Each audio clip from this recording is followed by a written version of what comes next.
pledge allegiance to the flag of the United States of America and to the republic for which it stands, one nation under God, indivisible, with liberty and justice for all.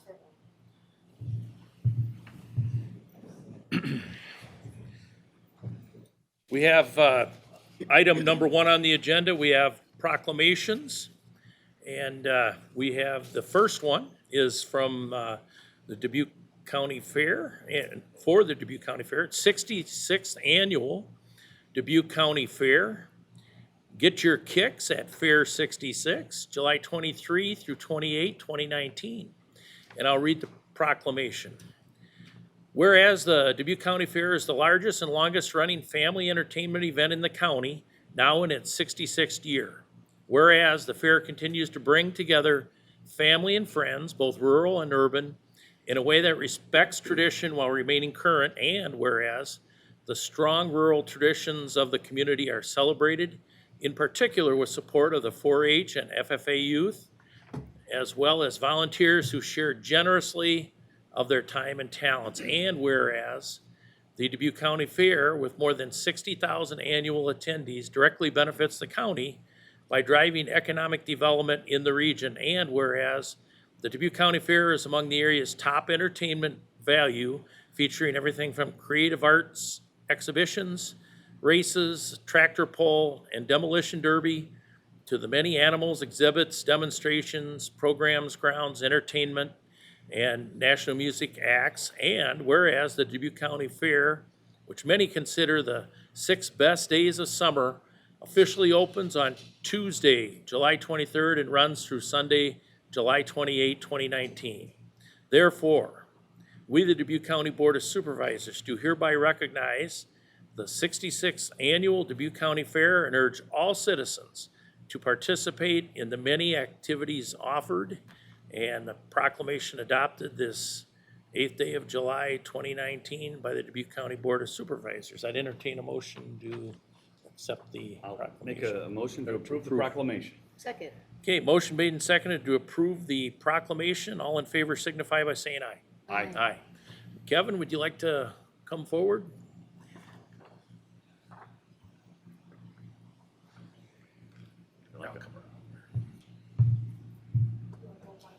Oh yeah, come on up here. Good You're gonna do the, I'll do the official cameraman Right. unless you want me to pass the. Dawn, you got it? you wanna, All right. yeah, you wanna come in? Sure. Get you in the middle. In the middle? All right.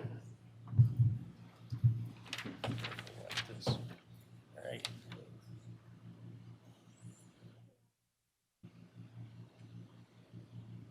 Okay, Cool. do you wanna go to the podium and say a few words Sure. about the fair? All right, Cool. Thank you so thank much, you. gentlemen. All right, now, Thank you. while you're heading over Look there. forward to being out there. Yep. Should be fun. You bet. Thank you. Thank you, buddy. I Yep. brought you guys some just in case you didn't know what was going on. All right. I brought you All some right. flyers. Well, we'll give 3 up here and we'll see if anybody else in the Before- gallery would like those. Before Kevin gets to the podium, he's gonna say a few words. I just wanted to say in my time here, it's been a pleasure working with Kevin and supporting the endeavors of the Dubuque County Fair Board, and with the leadership of Kevin, I think we're in very good hands in heading into the future. Thank you so much. We're doing a lot of changes out at the fairgrounds. Just made a huge improvement to the 4-H building, and we got a new roof on it. So we're doing a lot of things that you can see visibly, and a lot of things you don't see visibly, just infrastructure. But we want to thank the Board of Supervisors for the proclamation today. And I know you have a lot of pressing issues on the matter today, but I think everybody, the community, needs a place to release some of their energy and have some fun for 6 days. So like you said in the proclamation, it's the best 6 days of summer. We have things for people of all ages, and we're adding new events all the time, and we just appreciate everybody in Dubuque County coming out. And if you ever have any questions, make sure you reach out and talk to me. Okay, thank you, Right? Kevin. Thank you so much. All right.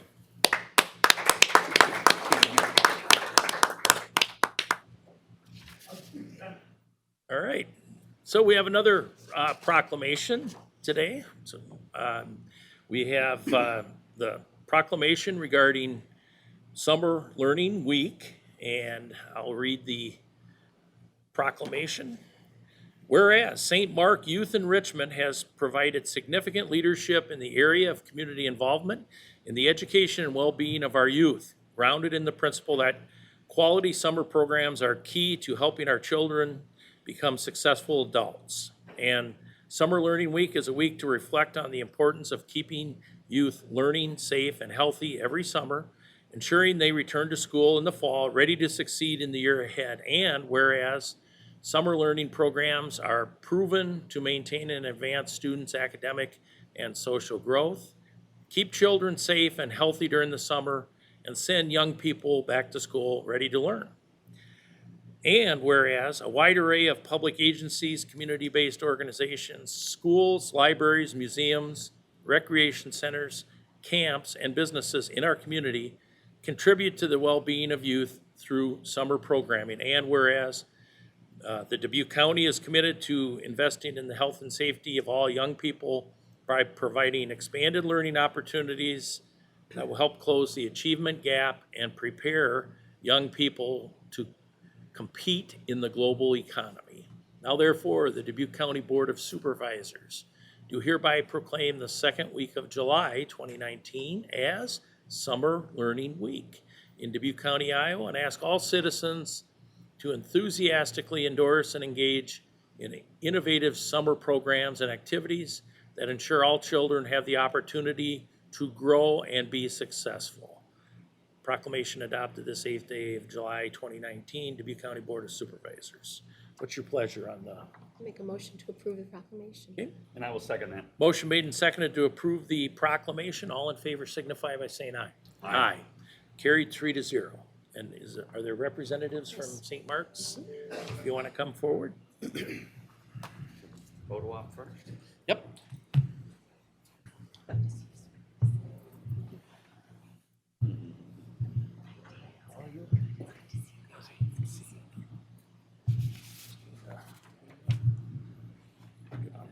Shoulder shot.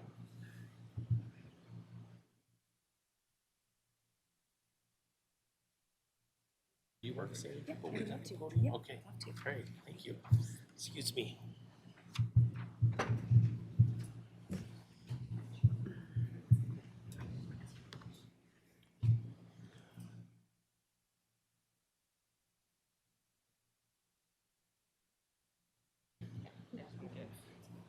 Stella, she's coming to the podium. First, I want to say thank you for this opportunity. At St. Mark, we serve a bunch of kids, a bunch of really beautiful, amazing kids here in Dubuque and out in Western Dubuque School District. And the summer program is an amazing opportunity for our kids to really get a step ahead. They talk about the summer slide, and that summer slide is kids losing their reading scores. One of the great achievements that we have, especially out in Dyersville, is 100% of our kiddos they grow and maintain their reading scores. And that means for a teacher, that means she doesn't have to work as hard when she comes back to that first day of school. And these kids do great things. Dyersville program has 66 kiddos there this summer, which is the most we've had out in Dyersville, which takes care of all of Western Dubuque kids, and we want to serve more. The more kids that we can serve, the better. One of the crazy things that people don't realize is the rural poverty. And we at St. Mark really are focusing our energy on Western Dubuque and trying to find kiddos who need the most help and be able to give them the best opportunities. So along with our school year programs out in Western Dubuque as well as our summer week, this is an important experience and a great thing for the kids. So we want to thank you and especially thank you for your financial support of taking care of these kids during the school year. It's amazing. We're growing this Dyersville program leaps and bounds. We're every month we're getting another family, and that's the way it's going to happen. So we thank you so very much. Thank you.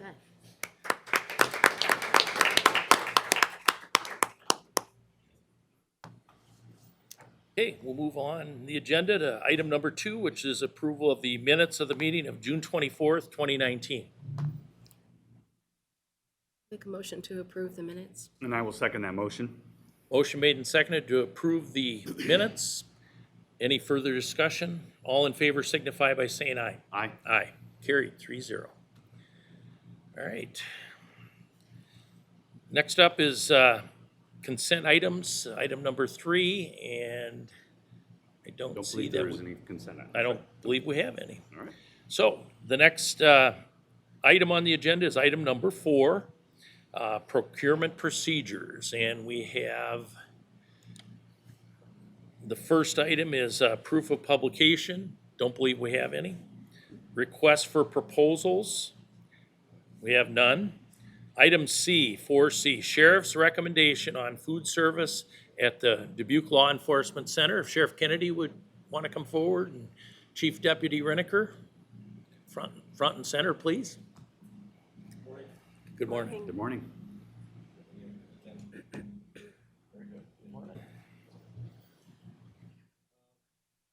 So, as you're already aware, we put out an RFP for our food service for the jail. We had a 3-year contract that is due to expire on the 1st of August. We received we had 4 bidders on it. Because of the way that the food service cost is designed, where it's per inmate per day, which is 3 meals a day.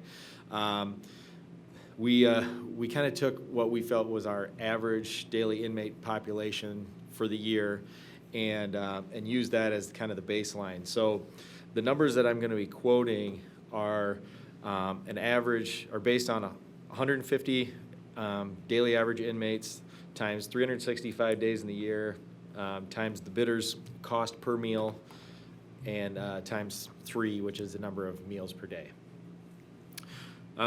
So of the 4 bidders, we had Aramark, who's our current provider. They came in at $257,708.25. Consolidated Correctional Food Service came in at $252,780.75.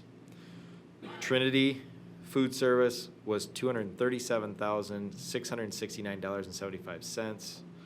And Summit was $311,089.50. So after looking at kind of all the, not just the cost, but all the intangibles here, we actually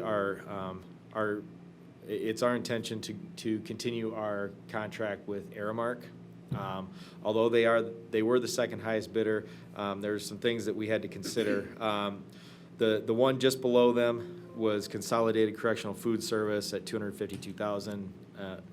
They were requiring that we provide 6 to 8 inmate workers for the jail, which we have never done. Generally, we're lucky if we can get 4, which means that that cost would not be applicable, and we would have to pay a higher cost because they'd have to bring in extra staff to cover that, paid staff to cover it. And with Trinity, so Trinity is a large corporation, and they do a lot of food service and a lot of jails. The problem with Trinity is they are primarily in the south and east part of the United States. And our concern with Trinity is that, we'll say, take for instance, last summer, we had one of the food service workers just up and walked out. Aramark is a local company. They have a lot of contracts in the Dubuque area.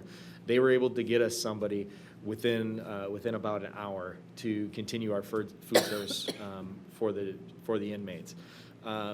Trinity would not be able to provide us any sort of relief for at least 4 hours, which we don't think is acceptable at this time. It would throw off our entire schedule if we had to wait 4 hours for somebody to come up and cook some food.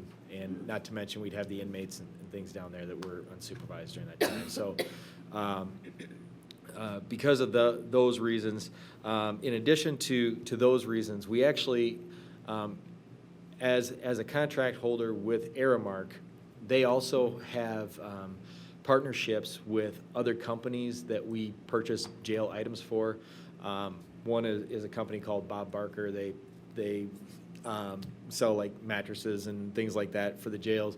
And we get reduced prices, and a lot of our things come in on free shipping just because we are partnering with Aramark. So when we looked at the total package, it was really difficult for us to move away from Aramark. The bid that they provided is actually cheaper than what we are currently paying for their services. And this is a 3-year contract, and the cost is adjusted annually based upon I can't remember exactly the name of it, but it's a scale that restaurants use when it comes to like inflation and stuff for food costs. So whatever, and it's not defined each year. They adjust it accordingly. So, but traditionally it's been about 1.5 to 1.7% cost increase. Is our previous Aramark contract 3 years? Yes. We just come off a 3-year cycle with them? Yes. Okay.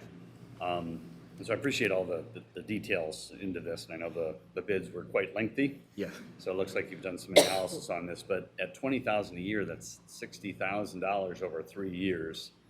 Do you feel you can justify that price increase at $60,000 over 3 years? So, I think when it comes to adding in like I said, the costs associated with the other companies that Aramark has partnered with, in addition to having local support, we kind of looked at it from the standpoint that Trinity is a large corporation, but they're not in our area, and we won't have any support if something goes wrong. They are moving north, and we are looking at that. So we feel that the next time we put out for bids, they're probably going to be it's going to be fairly likely that they'll get a really good look. But we just think because of their geographical situation right now, that's going to hurt our services. My question is, what's the scenario if we go with Trinity and we have disruption in workforce? That's what you're worried about. Yes. And so what does that mean for the jail, the way you run the operation? Well, it would mean that our food service would be interrupted for at least a day while they found somebody, got them in, and got our food service, which means we'd more than likely have to go someplace local, even if it was, McDonald's or something like that, just to get food service for the inmates. So no kidding, when I said to you about food trucks pulling up, Yeah, You're- that's basically would be the backup obviously plan. that would be an outrageous example, but Right. the point being that you would have to cover those meals in another way, and that could include And they would be, purchasing. correct, and they would So- be expensive. Sheriff Kennedy, in your experience, have you had workforce interruption? Is this something you fear, or have you experienced this in food service? We have had workforce interruptions prior. Like I said, last year we had one of the food service workers just up and walked out, and Aramark had somebody there within an hour. Our service was not interrupted a bit. I mean, it was extremely convenient for us, and we think too, in addition to although we have a very good partnership with Aramark, and we would like to continue that, we also think that going with them, even though they were not the low bidder on this particular RFP, is probably just kind of a shot across the bow for them that, hey, next time we do this, you better give us a really cut rate deal, because there's other companies out there that really want this contract. So, but that's our recommendation, and I agree with you, Jay. I mean, I realize that over the course of 3 years that upfront dollars, it's going to be a little bit more. It's going to be roughly $60,000 more. However, we think that with the reduced cost products that we get from these other companies, plus some of them give us free shipping and things like that. It kind of cuts into that. And those are things that I can't quantify, unfortunately, because I don't have an exact dollar amount for what those would be. Well, the $20,000 difference, the fact that they're not the low bidder gives me a little bit of heartburn for this. The consolidated bid, where you explain that they're dictating that they want more inmate help, I get tossing that one. Was the coverage issue discussed with Trinity? Actually, I'm glad you brought that up. So they gave us, they actually gave us two separate bids. And I only brought one of these, but, if you look at the first three lines here, it's gonna be the, cost for each contract, at our current staffing level. And then, we put, Consolidated Correctional Foods and Trinity at the staffing level, what they called the preferred staffing level. So Trinity didn't really get into how many inmate workers we would have to provide. They just gave us that this was the cost at our current staffing level, and this is the cost at the preferred staffing level. So we never really got into the conversation of how many inmate workers that they would need, and they didn't specify in their contract or in their RFP that we could find. Okay. I mean, as you said, their RFP was about 200 pages long, so it was not exciting reading, and if I missed it, I apologize. So you'll see, if you look in the columns to the farther to the right, you'll see that there's a substantial cost increase by adding the additional staffing for those contracts. I'm gonna let How the long other has Aramark been supervisors- our provider at the jail? Yeah, I want to say probably close to 10 years. 10 years. Be my guess. Yeah, I should have brought the jail administrator over. Related here, to but- this contract, thank you, and the service, maybe Dawn, you could jump in here, related to our purchasing agreements, are we, by Iowa code, able to select an individual service provider outside of bid preparation? It's By code we are, just says for any professional service, a low responsible bidder. Infrastructure projects. okay. legal projects. Yeah, I mean, I know I sold and worked with government for almost 30 years. And so I know one of the key things is to build the relationship, to provide good quality service, and then government just keeps rolling. But that's why you go out to RFP, why you go out to bid. And I haven't heard anything related to the low bidder that they provide poor service. And it sounds like they have at least a track record or history, I would assume, of doing what we're asking them to do. And so that'd be my first thought. I don't know any of these providers generally as far as what they, specifically as far as what they do. At $60,000, you got a little wiggle room. If you divide that by hourly rate, even if you had to pay $20 an hour for somebody to come in, you've got a lot of room to work with. Even if you had to do temporary meals, you've got some room to work with. So I guess I'd be really interested, in making sure that that extra $60,000 on almost a $750,000 contract is worth it. Well, and like you said, I mean, we have a company that we work with, that we are very comfortable with, and they do exactly what we ask them to do when we need them to do it. And that's, that develops a certain comfort level, and we're satisfied with that. And, I think the biggest issue for us, in addition to the support, is, we just don't know, there's not enough local agencies that use this that we can, say it's working or not working. What was your department's motivation to go out to bid? Why go out to bid? We do it at the end of the contract year just to, for, checks and balances. Do and you make know sure. if they were the lowest bid 3 years ago? I have no idea. Okay. I'd be interested in that. I think it would make us look not forthright if for consecutive times we went out to bid and Aramark wasn't the lowest bid and we kept giving it to Aramark. Yeah. That's kind of disingenuous, I think, to the public to say, we're looking for bids, we're looking for your best competitive offer. They come in and, I haven't heard anything like Trinity can't provide this service. The low bidder is unable to provide this service. That's why you go out to bid, to see what the best value you would get. Yeah. And I understand that. And if you want to table it and I can get Captain Menster over here to. I would be interested and more comfortable doing that, just a little more, Okay. It's a $750,000 investment for the services that are required. We have to have those services, and food's important no matter where you're at. And that's not a problem. I mean, if you, the only thing I ask is if we table it, can we table it to the end of the meeting so that I can get Captain Menster over here? Because the contract is due August 1st. Okay, so you have a So- little time.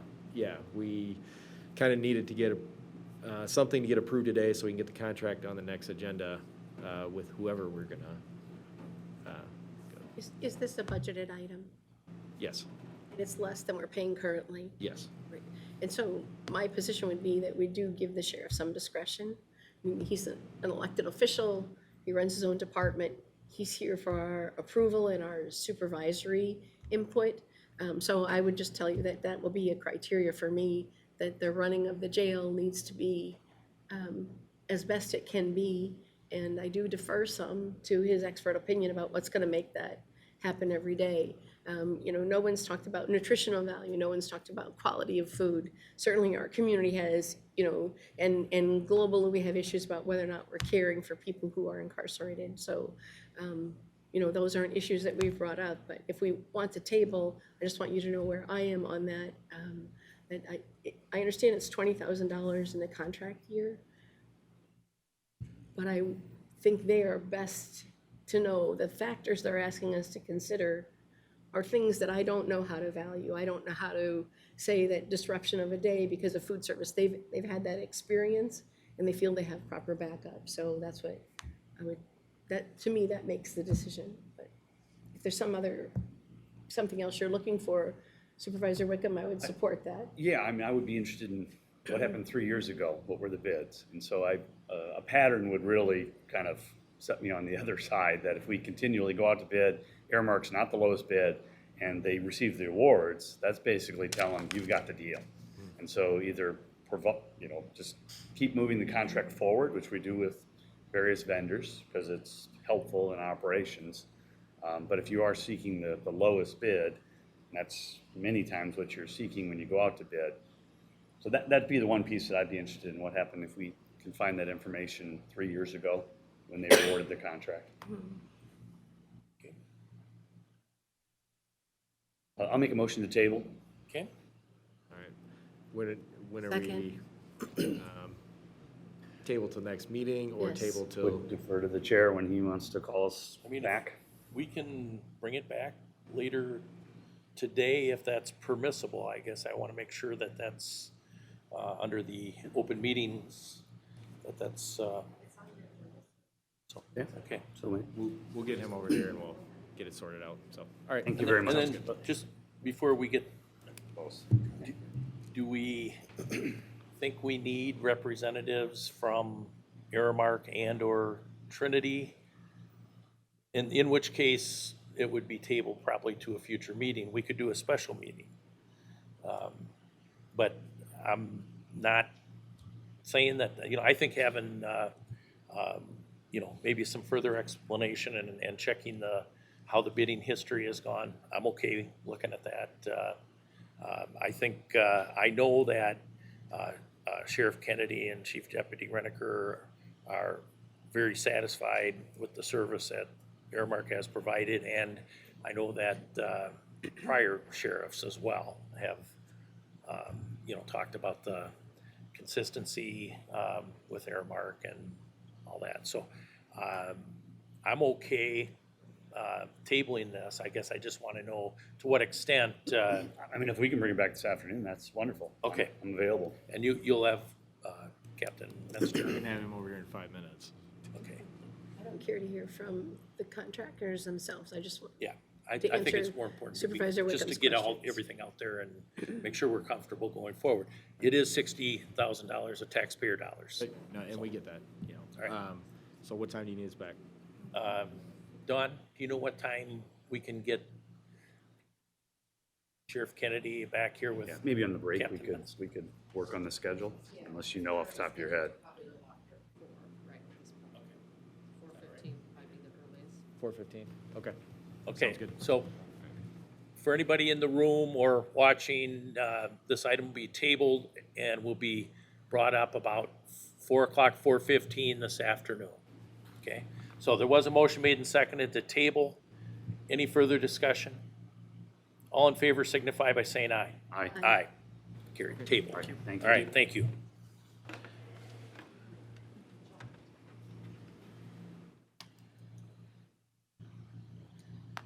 All right, we move to item number 5 on the agenda, which is public hearing, FY 20 budget amendment number 1.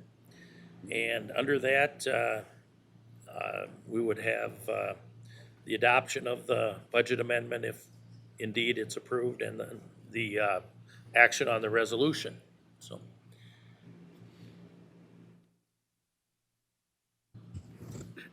So our budget director, Stella Rundy, will lead us in this item. Good morning.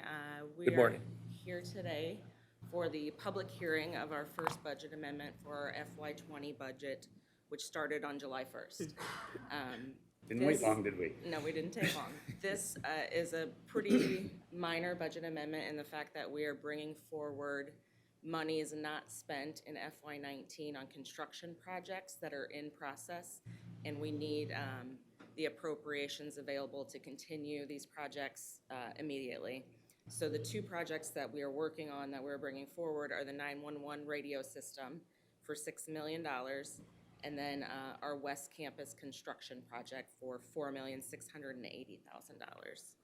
So those are reflected in this is our state budget form. So this is prescribed by the state of Iowa.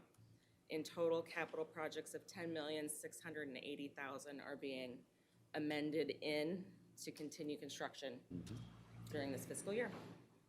And that was the only amendment, the only change, is that correct? Those are the only changes, correct. I'll make a motion to open the public hearing. second, Okay, motion made and seconded to open the public hearing. All in favor signify by saying aye. Aye. Aye, carried 3-0.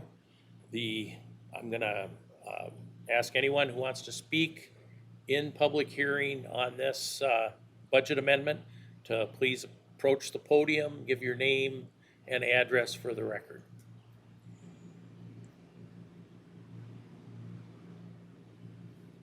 Seeing none, I will make a motion to close the public hearing. second. motion made and seconded to close the public hearing. All in favor signify by saying aye. Aye. Aye. Okay, so the 2 items that are on your agenda underneath the public hearing will be the adoption of this budget amendment. So you'll be voting to adopt this and ask the board chairperson to sign. Okay. I'll make so a motion to approve the adoption of the fiscal year 20 budget amendment number 1. Second. Motion made and seconded to approve the adoption of the FY 20 budget amendment number 1. All in favor signify by saying aye. Aye. Aye. Carried, I'll 3-0. make a motion to approve the resolution for the fiscal year 20 appropriations amendment number 1. Second. Okay, motion made and seconded to approve the resolution regarding the FY 20 appropriations amendment number 1. All in favor signify by saying aye. Aye. Aye. Carried 3-0. And Stella, this one is probably a little more representation of our departments and the orders. So those that were in the gallery, this gives you a better idea of the departments and how much the tax dollars are spent in each year for the department. Yes. So we, by resolution, must appropriate for departments and offices. So this walks through, excuse me,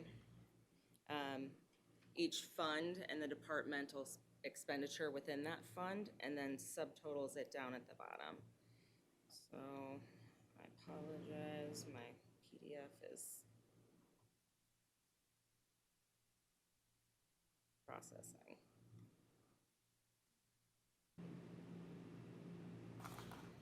And if I may, Stella, while I just wanted to comment, maybe Anthony can jump in. Our fiscal year ended, the new fiscal year began on July 1st. The previous FY19 fiscal year ended on June 30th. And I'll use Anthony Bargett, our county engineer, as an example. There's many projects underway, and they don't all end on June 30th.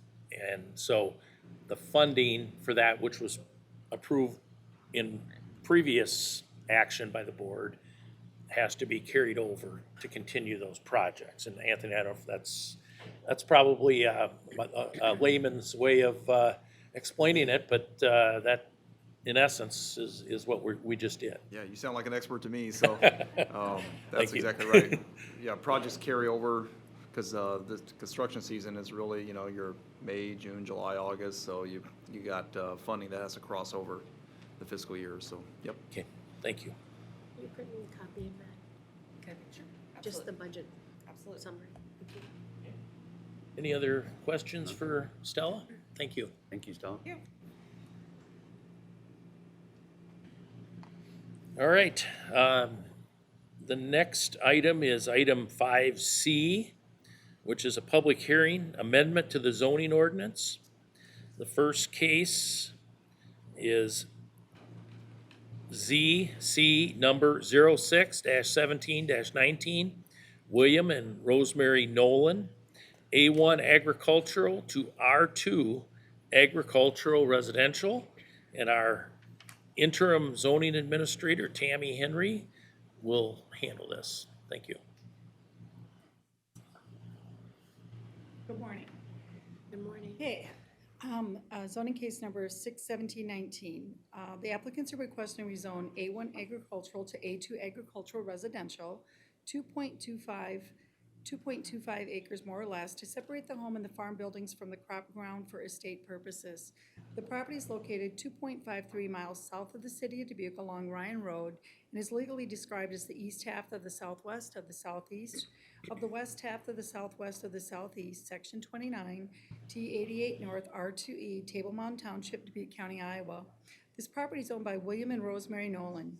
Zoning in the area includes A1 agricultural to the north, the south, the east, and the west, R1 rural residential to the north, R2 single-family residential to the west, R3 single-family residential to the west, M1 industrial to the west, and the R1 rural residential to the north on zoning case number 030994 was to rezone 40 acres to allow for the development of home sites.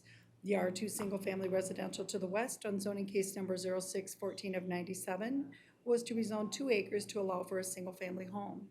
The R3 single-family residential to the west on zoning case number 120911 was to allow for land acquisition to get a non-conforming property into compliance. The M1 industrial to the west on zoning case number 122410 was to allow for the rezoning of 4.5 acres to allow a commercial fencing company to continue to operate on the property. There are no previous rezoning cases attached to this property.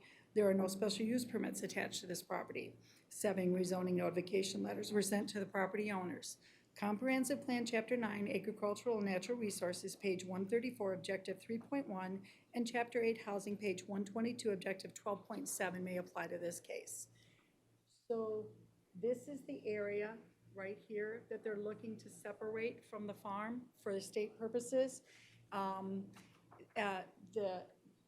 The rest of the remainder here, the son is going to buy. Mom and dad will continue to live in here, and eventually when they decide to leave the farm, it's predicted that a granddaughter will purchase that. And this is an A1 to A2. This is A1 to A2, Okay, thank you.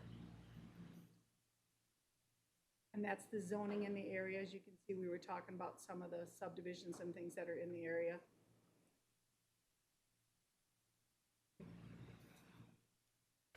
I will make a motion to open the public hearing. Second. Motion made and seconded to open the public hearing. All in favor signify by saying aye. Aye. Aye. It's carried 3-0. Public hearing is open in this matter. If there's anyone here to speak on this case, please approach the podium, give your name and address for the record.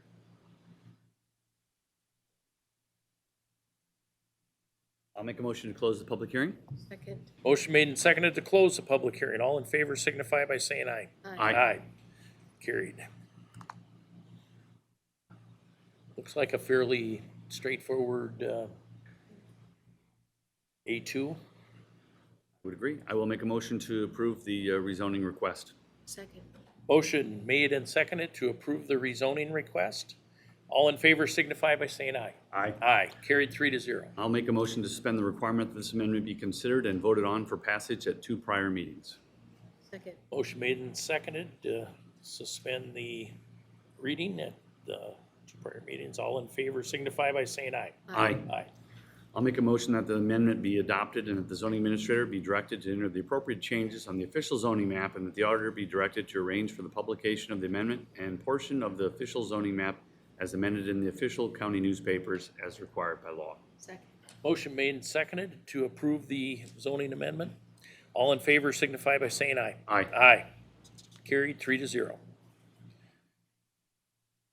Okay, next case is case C2 ZC number 6-18-19 KSSB Trust and M.J. Decker A1 Agricultural to M1 Industrial. Okay. The applicant is requesting rezone from A1 agricultural to M1 industrial, 3.1 acres more or less, to be allowed to convert an existing school building into storage units with outdoor storage of campers, boats, cars, trucks, and trailers. The property located 0.08 miles south of the city of Bernard along Bernard Road is legally described as Lot 2 of 1 of the northeast of the Northwest, Section 34, T87 North, R1E, Prairie Creek Township, Dubuque County, Iowa. The property is owned by KSSB Trust. Zoning in the area includes A1 agricultural to the north, the south, the east, and west, A2 agricultural residential to the north. The A2 agricultural residential to the north on zoning case number 050917 was to separate the home from the crop ground. There are no previous rezoning cases attached to this property, and there are no special use permits attached to this property. 7 rezoning notification letters were sent to the property owners, and the city of Bernard was notified. Comprehensive Plan, Chapter 9, Agriculture and Natural Resources, page 135, Objective 5.4, Chapter and 12, Land Use, page 179, Objective 3.5, and Chapter 7, Economic Development, page 105, Objective 3.2 and 3.4 may apply to this case. So this is the old Bernard School, and what he's requesting to do is to take the building and convert it into storage units. He has no intentions on changing the structure of the building exteriorly except for doing some overhead doors. And his plan is to store, again, campers, boats, trucks, things like that on the outside of it, as well as the inside storage.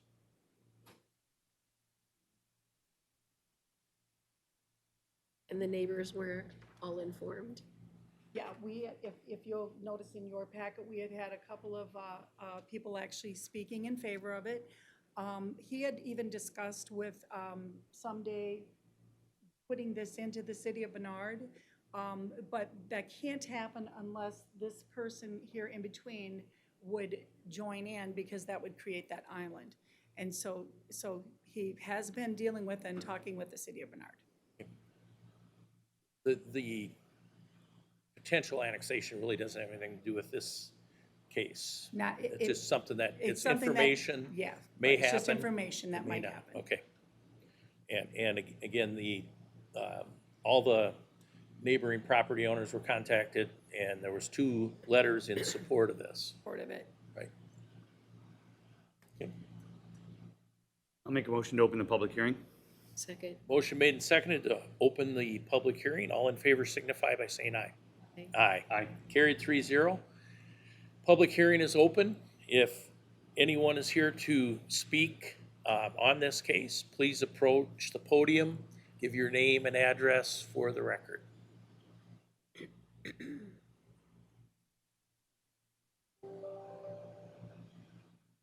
Okay. Seeing none? Or hearing none? Well, maybe we could, Motion to close the public hearing. I'll second that. Okay, in discussion? In discussion, this case along with many, looks like there was unanimous 7-0. That there were conditions that the zoning board approved. Can you talk through that? Yes, so the conditions that they would place on it would be exactly what he requested. So they were not allowing him to expand that use for, let's say, crawlers and things like that. So they were being very specific. And the board would also like eventually to say that maybe M1 wouldn't be normally what we would use here, but it's the only one that fits the outdoor storage. So someday, we might want to look at reworking that in our ordinance so that we don't have to go to M1. And it is conditional so that it stays with this property. So if he would sell this property, the condition stays the same. If someone would purchase it and want something different, they would have to come back in and re-ask. Have we, I know came up on another hearing, just how legally binding the conditions are. I don't know if the county attorney's able to speak about that. County Attorney Mays able to speak about the binding levels of the conditions? They are binding. He would need to sign those before, I believe, you approve of the rezoning, though. I think that's the sequence that you have to go through. So, Could you repeat that for me, please? well, he has to, the conditions that are put on the rezoning have to be signed prior to the passage of the rezoning. So like the agreement, I believe, has to be. Oh, so it'd be Yeah. part of the document itself. Yes. Do you have any experience with case law related to conditions on zoning cases that were challenged that you were familiar with? I think as long as it's done in the right sequence, Supervisor Wickham, I think that's Okay, is the main part of that. thank you. Yeah. And my comment on this will be the zoning board, as you said, voted 7-0. And the outdoor storage for campers, boats, cars, trucks, and trailers only. And there was an opportunity for the folks moving this to talk about that, and they didn't do so. So I'm inclined to go with the recommendation, the unanimous recommendation of the zoning board on I'm this. also going to be relying upon the zoning board. The minutes from that meeting are extensive, and it looks as though there were significant questions raised and answered by citizens as part of that zoning board. This was not simply done. There were lots of questions and lots of feedback. So I think that there was good development, and that probably is why we don't have a lot of discussion at the public hearing today. And I definitely appreciate the zoning board's work. It appears, though, that we get conditions on every zoning request. And so my comment would be, what's the value of having detailed zoning ordinances and the specific use of those zoning ordinances if every time we're gonna modify it and, redo conditions? So maybe it might be time, if we see patterns related to conditions, that we actually change our ordinances to reflect what those needs are. And so I understand the fears of, oh my goodness, somebody might, do something would be undesirable in somebody's eyes, ears, or noses. But it seems like an odd way to go by governing, is that we're just gonna cherry pick our conditions based upon what we feel and think at that time. So more of a comment probably than a question. But I would definitely support the project as well. Make a motion to approve the zoning request. And I will second that. Okay, motion has been made and seconded to approve the rezoning. All in favor signify by saying aye. Aye. Aye. Make a motion to suspend the requirement that this amendment be considered and voted on for passage at 2 prior meetings. I will second that. Okay, motion's been made and seconded to suspend the requirement that the amendment be considered and voted on for passage at 2 prior meetings. All in favor signify by saying aye. Aye. Aye. Carried 3-0. Make a motion that the amendment be adopted and that the zoning administrator be directed to enter the appropriate changes on the official zoning map, and that the auditor be directed to arrange for the publication of the amendment and the portion of the official zoning map as amended in the official county newspapers as required by law. And I will second that. Okay, motion was made and seconded that the amendment be adopted. All in favor signify by saying aye. Aye. Aye. Carried 3-0.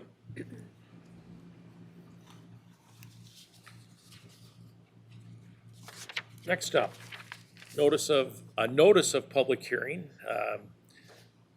This is for the amendment of the secondary roads current FY 2020 construction program, and that public hearing will be July 22nd at 5:30 PM. Make a Any- motion to approve the notice of public hearing. And I will second that. Okay, in discussion, Anthony, anything to add? Yeah, the reason why this is coming up, as a rule, the DOT is requiring us to amend in projects that are gonna be funded and constructed in fiscal year '21, but bid out in fiscal year '20. So for example, I have quite a few projects that I'll be letting out this December through March. And they are fiscal year '21 planned projects, but we are letting them in fiscal year '20. So the DOT wants us to take care of that, and it's kind of their procedure they want us to follow. And then also, Dyersville East Road is a paving project that I'm planning for fiscal year '21. For some reason, I did not get it in the 5-year plan, so I want to make sure I get that amended in as well. Right. Motion was made and seconded to approve the notice of public hearing. All in favor signify by saying aye. Aye. Aye. Carried. Next up, item 5E, and this is a notice of public hearing, proposed reclassification of a portion of Humke Road from Area Service B to Area Service C Road. And again, this is a notice of public hearing, and that public hearing would also be July 22nd at 5:30 PM. Just a comment, I know this isn't the public hearing itself, but I did No, receive right. a request related to snowmobile access that has previously been used, and they were, I guess I would say, concerned basically about the access, so that might be a topic that we could address on the 22nd. Okay. Motion to approve the notice of public hearing. And I will second that motion. Motion made and seconded to approve the notice of public hearing. Any further discussion? All in favor signify by saying aye. Aye. Carried 3-0. All right, next item is item number 6, approval of plats. And this will be with interim zoning administrator Tammy Henry. 6A, resolution, final plat of Ellerbach Farm subdivision, Plat 2, Section 4, Concord Township. This property is owned by James and Karen Ellerbach and is located 2.46 miles north of the city of Holy Cross along Tollgate Road with a total of 11.908 acres surveyed. The property is zoned A1 agricultural. The purpose of this plat is to correct a title issue that has been in court 2 times since 2011. The survey creates 2 lots. Lot 1 is a total of 0.932 acres and will be the property of Tri-State Sportsman's Club, Inc. Lot 1 will be an unbuildable parcel unless it is combined with a larger adjacent parcel. Lot 2 is a total of 10.976 acres surveyed and will remain in current ownership and use. Lot 1 will have access off an existing entrance off Tollgate Road across Tri-County Sportsmanship Club, and Lot 2 will use an existing residential access off of Tollgate Road. There were no additions or corrections required for this plat. There are no liens on this mortgages or property. On this property. Some of the signatures are over 60 days old, and they include the owner, April 15th of 2019, surveyor, April 1st, 2019, Board of Health, April 29th, 2019, County Assessor, May 10th, 2019, County Treasurer, May 10th, 2019, and County Planning and Zoning, April 16th, 2019. This plat has been reviewed by myself as Plat's officer and has all the required signatures. The size of the lot does not meet the ordinance requirements of the agricultural district. The survey has noted on the plat that this is a non-buildable lot unless it's combined with a larger adjacent lot. So this is the lot that's being created, that strip right there. And that does not meet our agricultural guideline. There has been disputes and issues all over with this property, but by having the plat say that it's an unbuildable lot, that's why we're bringing it forward to you. Because they did not want to survey and spend the money putting this into another lot. And there's there is someone else here to speak about this to give you more detail. Okay. All right. Any questions for Tammy? No, I'd be interested in the other speaker. Okay. Why don't we go ahead and have the other interested party approach the podium?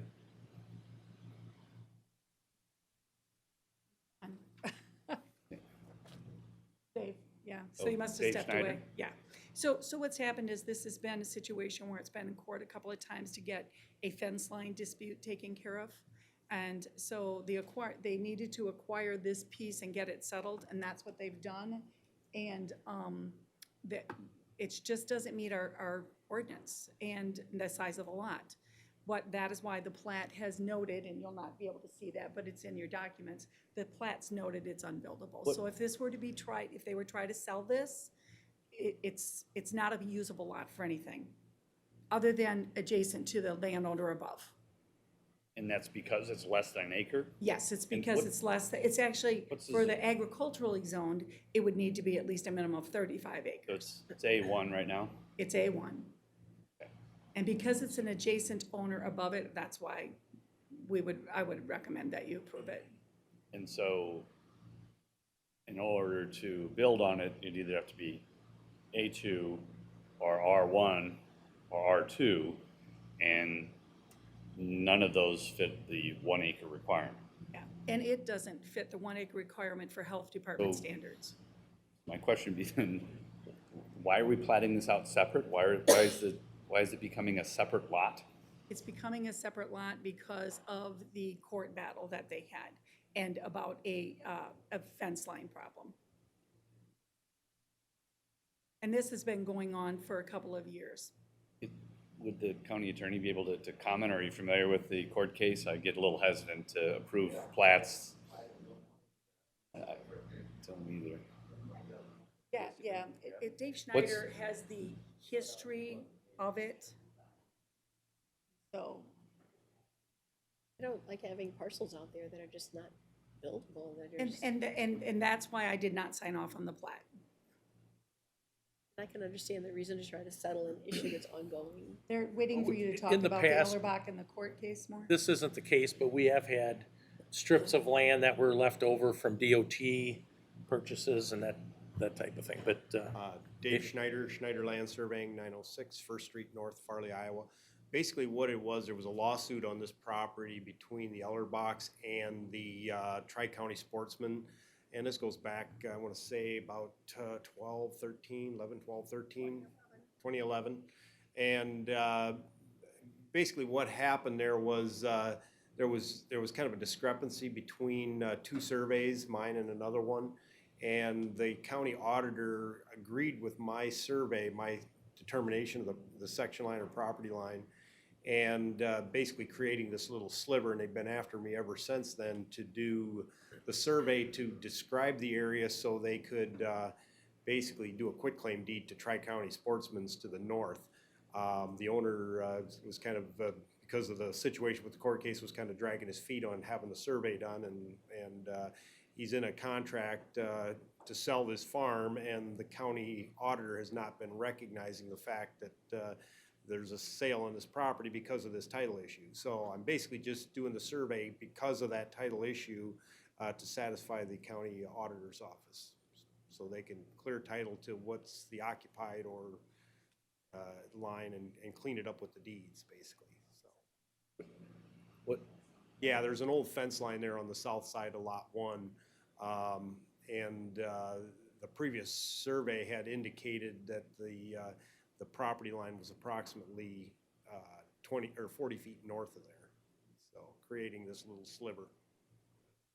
So appreciate that background. And so was there any discussion of, why create Lot 2 separate? Why not combine Lot 2, or combine Lot 1 with the other parcel that the landowner owns? Well, the Lot 2 is sold on contract to the farmer to the south. Lot 1 is a sliver that's actually gonna be transferred to Tri-County Sportsman as part of their property because it's north of the occupied fence line. So it's gonna go up to this piece. we would be surveying a whole nother farmer's or whole nother landowner's property. So the legal dispute, would you say is an attempt to resolve that or to? The legal dispute was over actually more timber ground north of what I'm surveying. And there was just a discrepancy in what my interpretation of the 40 lines were compared to the other surveyor that was involved in this. And Maybe a question I'd have, what's your understanding, or if there's anyone here to speak, related to the two parties? Would the two parties be agreeable to this plat? And yes, my property owner was the one that obviously, the Ellerbachs definitely were. The one that employed me to do the survey basically lost the lawsuit. He's giving this up because of the title issue that's. Okay. And he was actually trying to acquire more ground than even what the sliver was from Tri-County Sportsman. He lost that case, but as part of it, we discovered there was also another title issue related to the 40 lines and the occupation fence lines, so.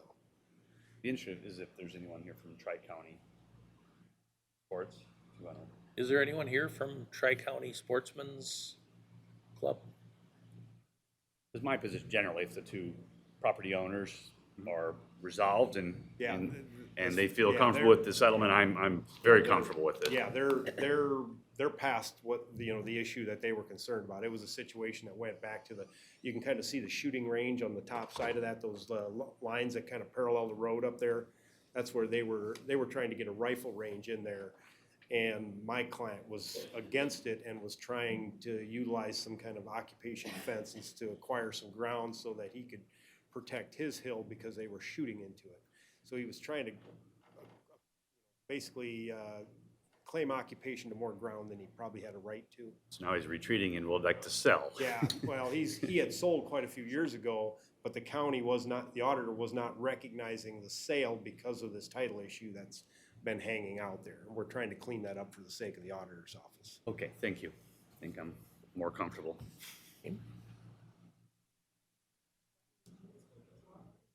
Make a motion to approve the final plat of Ellerbach Farm subdivision. And I will second that. Okay. There's a motion made and seconded to approve the resolution. Any further discussion? All in favor signify by saying aye. Aye. Aye.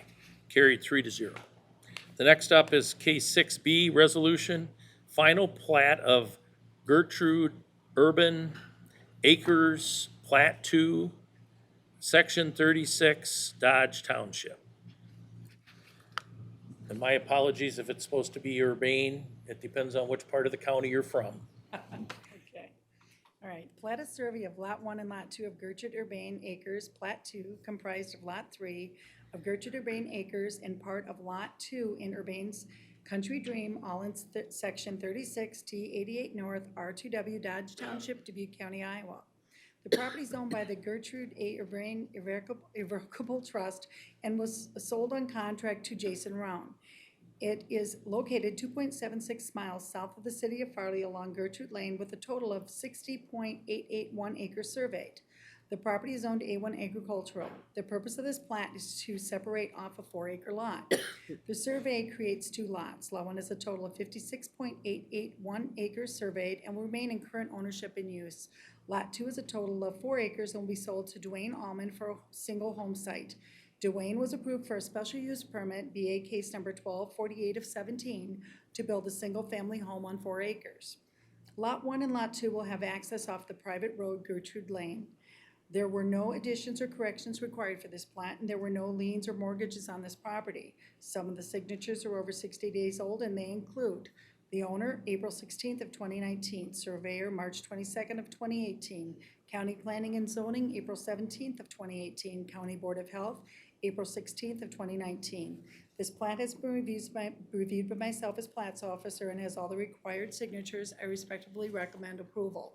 So this piece here is the piece that will be separated and will have a new home on it. And it was allowed through a special use permit, so that's why it didn't have to go through a rezoning because it was a second home out on the farm. And this one took a little bit longer because there was some family illnesses and things, and if you remember, we had a situation where I brought this into an extension, so they wouldn't have to start all over, because it had taken so long. I'll make a motion to approve the resolution for the final plat. Second. Okay, motion made and seconded to approve the resolution. Any further discussion? All in favor signify by saying aye. Aye. Aye, carried 3-0. Item 6C, resolution, final plat of Hamaran subdivision, section 19, Peru Township. It's in there so you can see it, okay. Okay, the property is owned by Julie Berger and Connie Hennings and Diane Miller and is located 0.58 miles southeast of the city of Sherrill along Pine Ridge Lane with a total of 13.26 acres surveyed. The property is zoned R1 rural residential. The purpose of this plat is to separate the existing home and farm buildings for estate purposes. The survey creates 2 lots. Lot 1 is a total of 9.88 acres surveyed and will continue in agricultural use for now with the intention of a new home on the site in the future. Lot 2 has a total of 3.38 acres with a home and farm buildings, and it will continue in agricultural use. Lot 1 will use an existing access off of the private lane, Ridge Lane, and Lot 2 will use an existing residential access off private lane, Pine Ridge Lane. There were no additions or corrections required for this plat. The mortgage holder's acknowledgements are signed and attached, and all signatures are current. This plat has been reviewed by myself as Plat's officer and has all the required signatures. I respectfully recommend approval. So this is already zoned appropriately, as you can see. So it's already zoned for residential use, and this is a family that is going to continue using in farming, and the one daughter is hopefully eventually going to move out there and build a home on the site, and it sounds like her child will move into the existing farm home. Questions for Tammy? One for me. Make a motion to approve the resolution of the final plat of Hamaran subdivision. And I will second that motion. Okay, motion made and seconded to approve the resolution. Any further discussion? All in favor signify by saying aye. Aye. Aye, carried 3-0. Next up, 6D, resolution, final plat of McDevitt Place, number 4, section 34, Prairie Creek Township. Okay. The property is owned by Thomas and Cheryl Ryan, and it is located 0.46 miles south of the city of Bernard along Stoffel Road with a total of 60.71 acres surveyed. The property is zoned A1 agricultural and A2 agricultural residential. The A2 agricultural residential was approved on zoning case number 040819, and the purpose of this plat is to separate 2.16 acres for the new home site for Maggie Ryan. The survey creates 2 lots. Lot 1 is a total of 58.55 acres surveyed, and it will remain in current ownership and agricultural use. Lot 2 is a total of 2.16 acres surveyed, and it will be the location for the new home site. Lot 1 will use an existing access off at McDevitt Lane, and Lot 2 will use an approved residential entrance number 19-20 off of Stoffel Road. There were no additions or corrections required for this plat. The mortgages acknowledgements are signed and attached, and all signatures are current. This plat has been reviewed by myself as Plat's officer and has the required signatures. I respectfully recommend approval. So this is the piece that's going to be the developed where the home will be, and this is a rezoning case that you had recently had just approved. Questions for Tammy? I'll make a motion to approve the resolution for the final plat. Second. Okay, motion made and seconded to approve the resolution. Is there any further discussion? Hearing none, all in favor signify by saying aye. Aye. Aye, carried 3-0. Next up, case 6E, resolution, final plat of Zwack Farm subdivision, section 16, Mo Salem Township. Turn that sideways just so that we can get it all in there. The property is owned by Joseph and Paula Zwack, and it is located 3 miles southeast of the city of Dubuque along Turkey Ridge with a total of 79.63 acres surveyed. The property is owned R2 single-family residential. And the purpose of this plat is to separate the 2 existing homes from the farm ground for estate purposes. Excuse me. The survey creates 3 lots. Lot 1 is a total of 61.27 acres surveyed, and it will remain in current ownership and agricultural use. Lot 2 is a total of 15.05 acres with a home and farm buildings, and it will remain in current ownership and agricultural use. Lot 3 is a total of 3.31 acres surveyed with a home, and it will remain in current ownership and use. Lots 1, 2, and 3 will use an existing 30-foot wide access easement off of Turkey Ridge. There were no liens or corrections required for this plat. There are no liens or mortgages on this property. Some of the signatures are over 60 days old, and they include the owner, April 16th of 2019, surveyor, March 25th, 2019, attorney, May 13th, 2019, county assessor, April 16th, 2019, county treasurer, April 16th, 2019, county planning and zoning, April 16th, 2019, county board of health, April 16th, 2019. This plat has been reviewed by myself as plats officer and has all of the required signatures. The plat does not have the 66-foot required right-of-way to meet the platting ordinance. The past decisions of the Board of Supervisors and the Board of Adjustment have been added to your packets explaining how the new home was permitted to be constructed without meeting the 66-foot right-of-way. So in your packets, I've provided to you showing how this came about. They had come in to build a home down there. This does not meet, as you can see, it does not meet the access that we require for the width of the road coming in. It came to the Board of Supervisors years ago, and the Board of Supervisors referred it to the Board of Adjustment, and those letters are in your documentation. And the Board of Adjustment allowed them the second home on the farm. So it was allowed, even though back then it did not meet the ordinance for platting this off. So now they're in trying to plat it off because they're, again, planning for estates and in the future, and they don't have the access. So they don't own this here to be able to widen the road. So that road that comes in here is not wide enough, and they don't have access and don't have that availability. So again, it doesn't meet our ordinance, and I've provided you the information of how this house got out there in the first place. How does this relate to our low volume road ordinance between It- Anthony and? Yeah, it Tammy? still doesn't fit the low volume because we I still. thought that was 50 foot. No, it has to have it still has to have the access. It doesn't have to be built up, but it still has to have the 66-foot right-of-way, and it doesn't have it.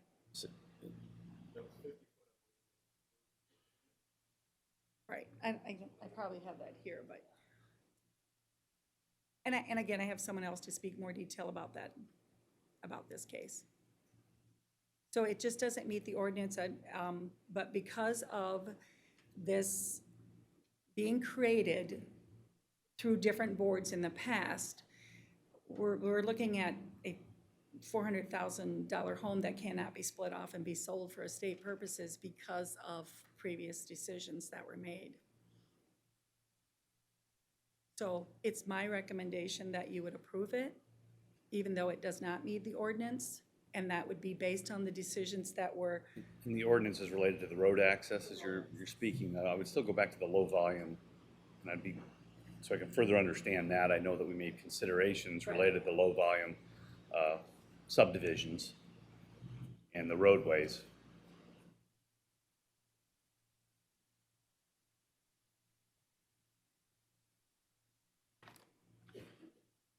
So on your low volume, 1 to 2 houses, you had a driveway, 3, 4 to 10 was 66-foot access. You said Yeah. 4 to 10? Yeah. And how many, So there it is, and that's where this would fall in. so there's 4 on this, right? Yeah, How many there's are, actually, this here for you. So down in here, 4 okay, homes in there, and so that's where this low volume road would not meet that 66. okay. So the 3, all right, thank you. Tammy, the previous case was from 2002, and it looks like the Board of Supervisors at that time kicked the can over to the Zoning Board of Adjustment, which granted the variance. So we're going back 17-plus years.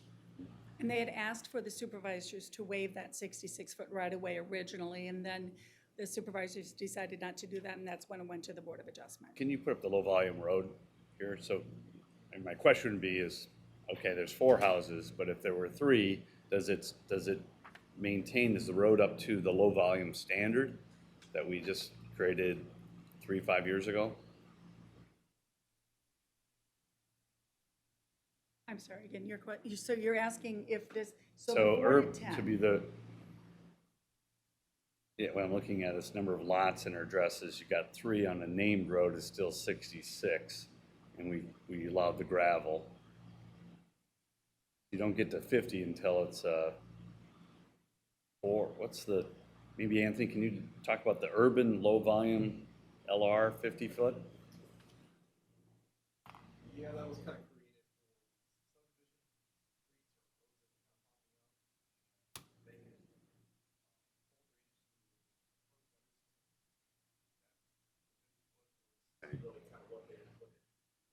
And so would you describe this as urban? It is R2, but,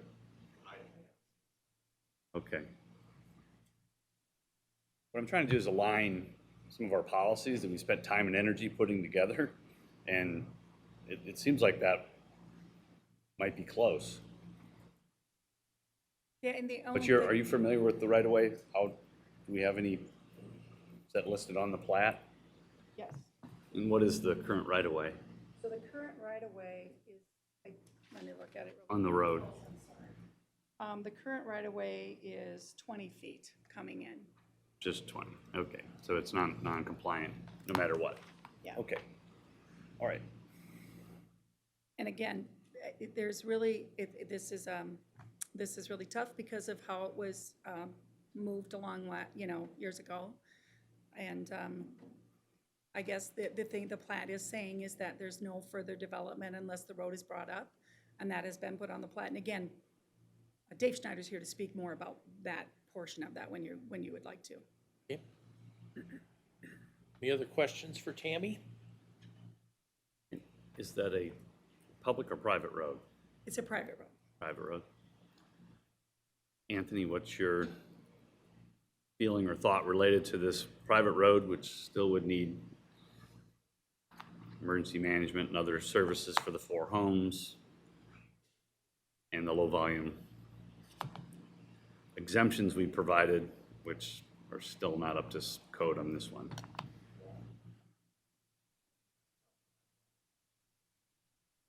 What's the timing on this related to the immediacy? The family is interested in getting things moving along for estate purposes. Sure. Okay. Okay. I have no further questions.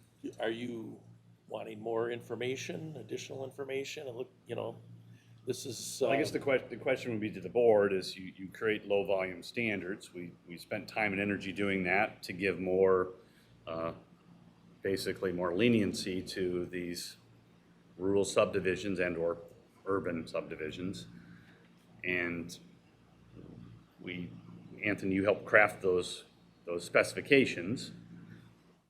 And we have a case in front of us that doesn't meet those.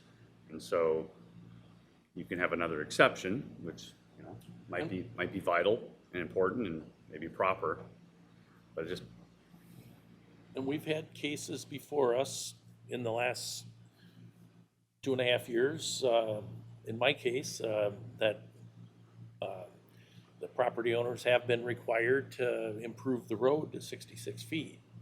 In this case, this was a previous decision, so I don't know how we undo that, but. Is there someone else to speak? Yes, there is. Okay. David?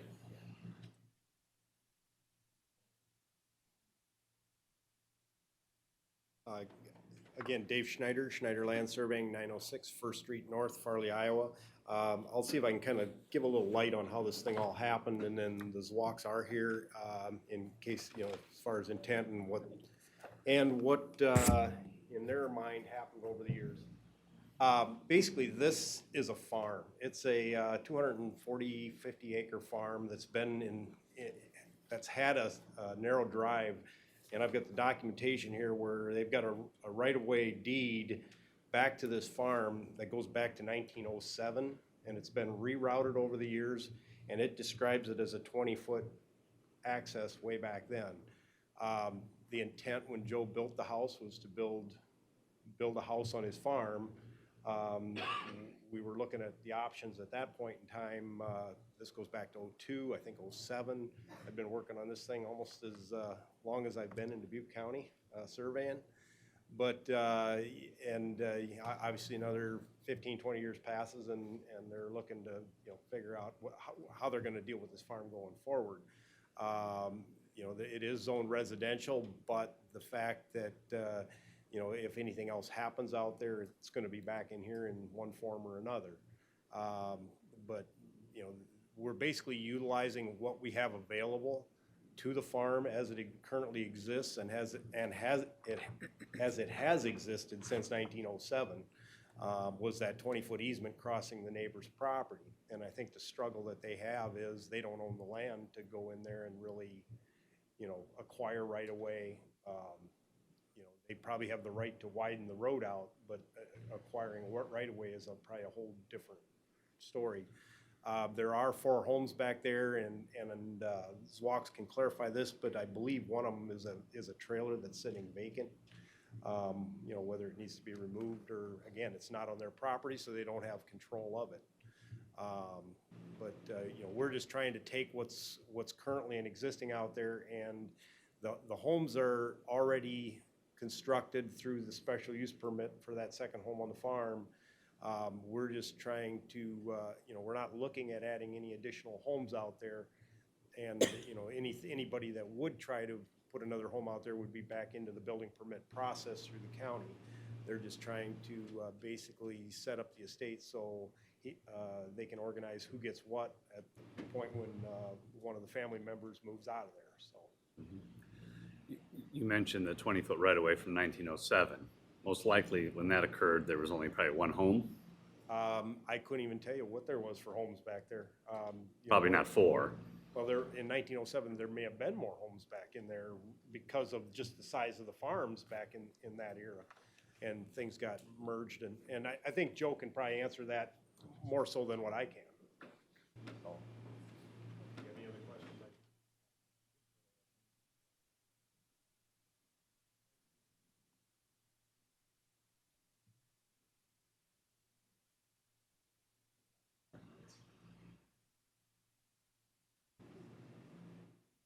Joe's Walk, 94, 95 Turkey Ridge.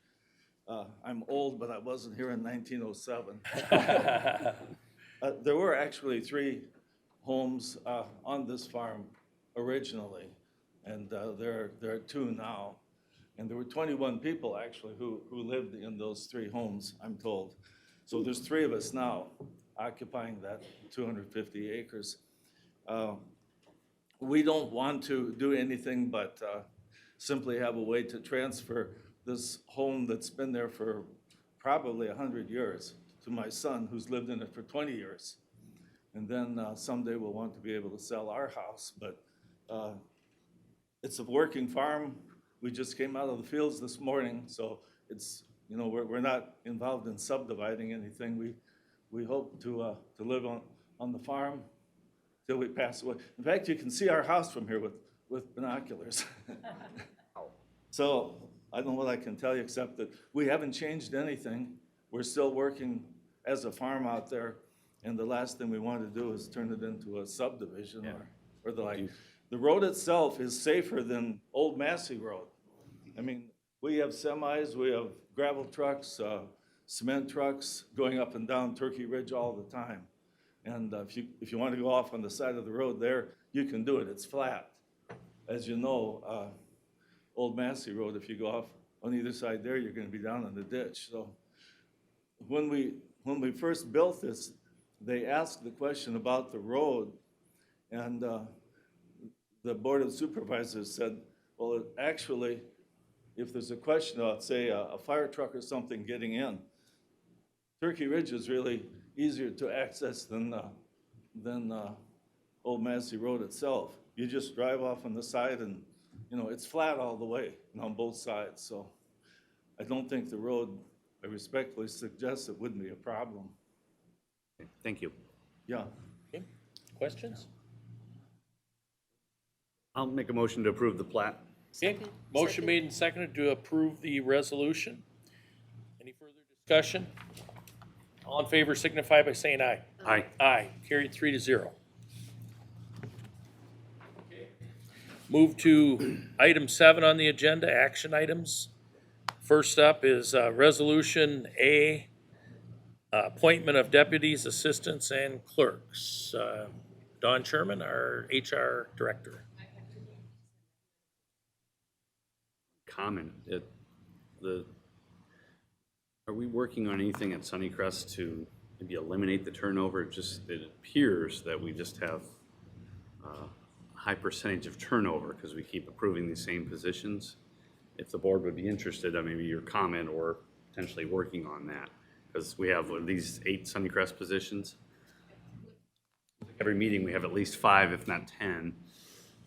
So, when we had our closed session last time about collective bargaining, we had discussed some options when this contract comes up, and so, options, most of them, some of them do not have to be bargained, and so, but yes, we are looking at different pay options, different, total packages for compensation with a balance of benefits and pay, and then some that have no cost to them as well. Our tuition reimbursement plan will be going into effect here soon. Hopefully, that will kind of grow our own plan, but that would help with retention with some of it as well. So we are working on that. Okay, thank you. I'll make a motion to approve the resolution. Second. Okay, motion made and seconded to approve the resolution in 7A. All in favor signify by saying aye. Aye. Aye. Aye, carried 3-0. Item 7B, resolution approving the addendum to the agreement between Dubuque County Board of Health, Dubuque County Board of Supervisors, and the Dubuque Visiting Nurse Association for FY20 services. Patrice, do you want to come on forward here? Yes. Stacy.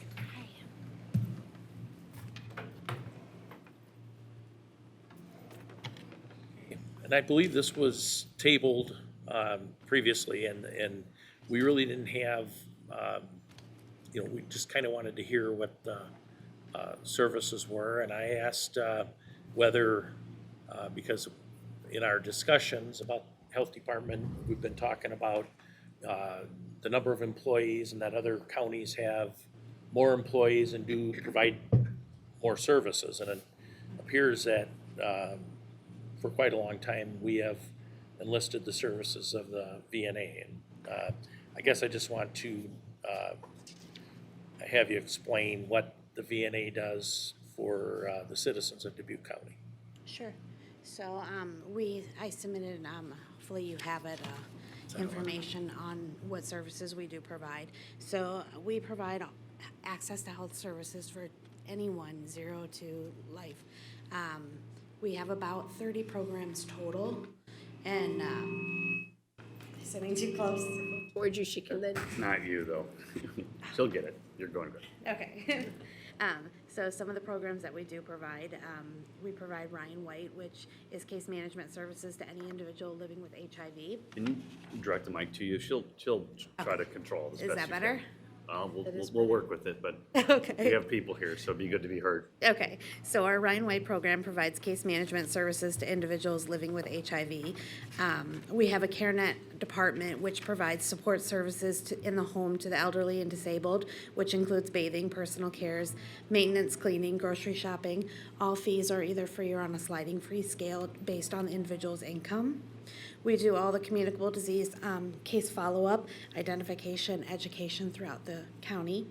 TB control, providing testing assistance, medication therapy, and state-regulated compliance for individuals that test positive for TB. We have a breast and cervical cancer early detection program that reduces risk for women for both breast and cardiovascular health issues. We do paternity testing on individuals that are ordered through the court system. HIV testing, hepatitis C testing, and recent we'll start STI testing as well to individuals who are scoring high risk throughout the county. We have a representative payee program that provides financial oversight to individuals enrolled in Social Security benefits and that are mandated to have a payee that oversees their financial. We do vaccinations through a Vaccine for Children program that provides vaccines to children 0 to 18 who are enrolled in Medicaid, underinsured or uninsured. We have parent education program that does home visits in the home for families that are high risk for child abuse and neglect. Home advocacy, where we partner with the city and those who are enrolled in the Watershed B Branch Resiliency Program. We do the social work home visits for all of those enrolled. We do child care nurse consulting, providing support to all the child care providers and early education programs in regards to health and safety. We also do Hawkeye Outreach. We provide low and no-cost health insurance assistance, outreach, and education for children 0 to 19. And actually effective October 1st, we will be starting maternal health in Dubuque County. This was previously held through Hillcrest, but we will improve birth outcomes and reduce the risk of infant mortality through the provisions of preventive health services. We do child and adolescent health, which is an income-based program that works right alongside maternal health that provides access to health care to children 0 to 21. We provide lead testing, education, home assessments, and case managements to children 0 to 6. And we have a First 5 Healthy Mental Development program that provides a partnership between public health and private providers to aid in the early detection of social, emotional, and developmental delays.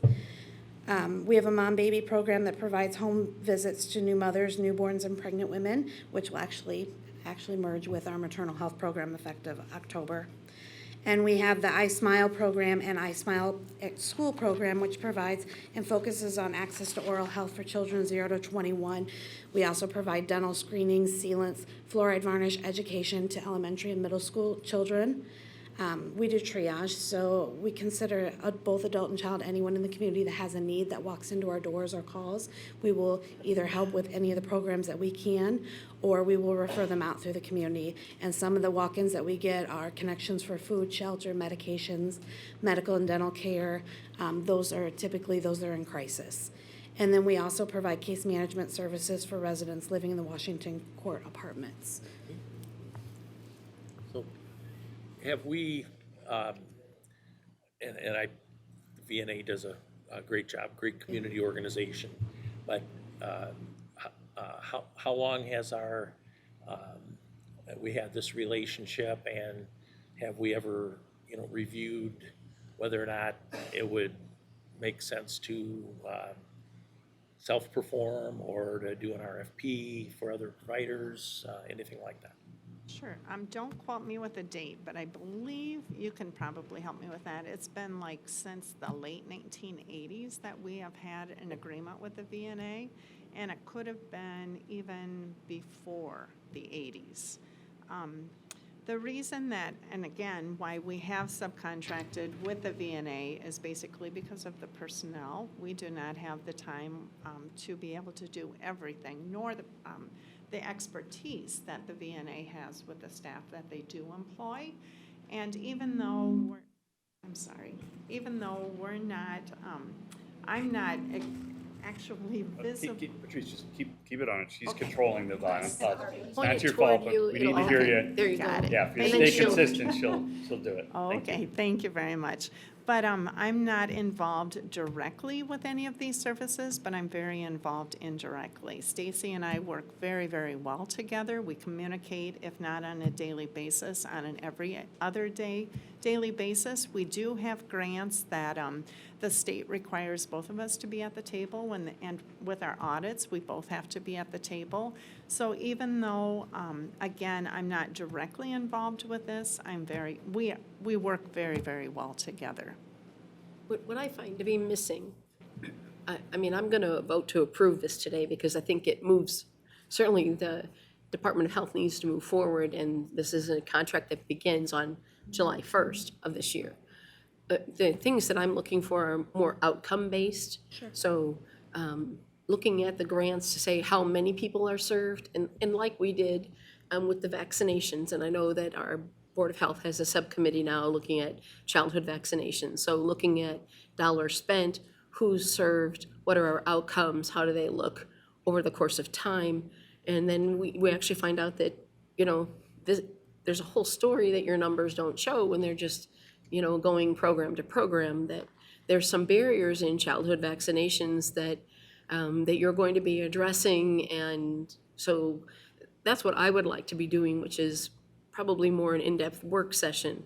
It might be wise for this board to say that there's a supervisor who's going to be interested in the Board of Health, working more directly to tell that story to colleagues and to be sure that we're looking at outcome-based funding. So there's more work to do here. I think you do a great job. It's really, my questions are never going to be encapsulated into 10 minutes before the Board of Supervisors to approve your contract. I think you do great things, and every request I have made of both your office, Patrice, and of the VNA has been appropriately responded to. And I think you would like to share a great deal more information. We always get just 10-minute snippets, and it never really satisfies what the discussion we need to have. And okay, Tom, go ahead. I guess I'd like to add one thing too. I would request that this item be tabled until the next Board of Supervisors meeting, specifically because my signature on the contract with VNA is premature. We have not taken action at a board meeting. We tried, because of the late arrival of the state rates, we didn't have a chance to get this on our board meeting. It is on our agenda this Wednesday afternoon. So we will have a full board vote on the contract. So because of that, I think the board needs to wait until we've officially acted on it. No, I think that makes sense, and I think it'd also maybe give us some time if you'd be able to provide data from the last year on how many patients we've served, other outcomes that Supervisor McDonough was referencing. I'd be very interested in those. Absolutely. And I know from the meetings that I've attended, you give a report at the Board of Health meetings, and so I think. Can you do that in 2 weeks, Stacy? Yes, we keep down, and I actually report to Board of Health on the number we serve and all kinds of stats like that. So I think that would be fairly easy to get. And then can you, within the next 2 weeks, be able to review all that, to be able to bring that to us in some kind of summary form? Absolutely, because we review it before every Board of Health meeting, so, sure. And if she does the last year, it'll be easy to do. Okay.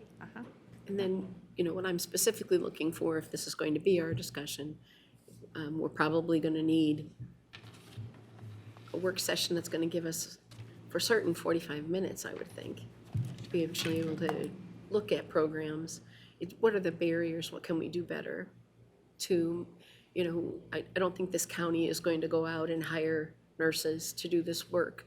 If we have a relationship that works well and that meets our citizens' needs, but what are the barriers? Are we getting access throughout the county? That's, you know, what I'm looking for. What can we do better? So I would make a motion to table until our next meeting. And I will second that. Motion made and seconded to Thank table. you. Any further discussion? All in favor signify by saying aye. Aye. Aye. Carried 3-0. Thank you for coming. See you in a today. couple Very weeks. much. Okay, thanks. Okay, item 7C, resolution establishing the Tom Hancock Memorial Fire and EMS Grant Program.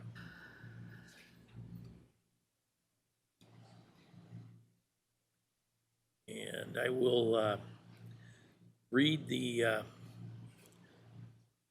resolution, or at least hit the highlights here. The Dubuque County Board of Supervisors recognize Tom Hancock's service to the community in the 45 years of volunteer service with the Epworth Fire Department, President of the Iowa Firefighters Association, President of Dubuque County EMS Association, Iowa Senator, and Dubuque County Supervisor. And we have created a fund establishing the Tom Hancock Memorial Fire and EMS Grant Program to be granted to county fire and EMS departments. And there's a list of all the county fire and EMS volunteer programs, departments in the Dubuque County and the fire districts in and surrounding Dubuque County. So what's your pleasure? And I do want to, this Supervisor Wickham was involved in the genesis of this program, and I wholeheartedly supported it. And if you care to make a comment? I just think it's a great opportunity for the board to invest in our local EMS and fires throughout the county. They put in tremendous amount of volunteer hours, tremendous amount of community support. They do fundraisers, and this is an opportunity to be able to invest in their infrastructure, whether it be in mobile infrastructure or physical or training, and get them the equipment they need to continue to serve the public in mostly a volunteer fashion. So I'm very excited about it, and very pleased to be able to have it in memory of Tom Hancock, who served the community for so many years. Something I think that's maybe not all citizens know is that the grant opportunities for our fire and EMS have kind of been curtailed. They are not widely granted funding requests from the DRA as they once were.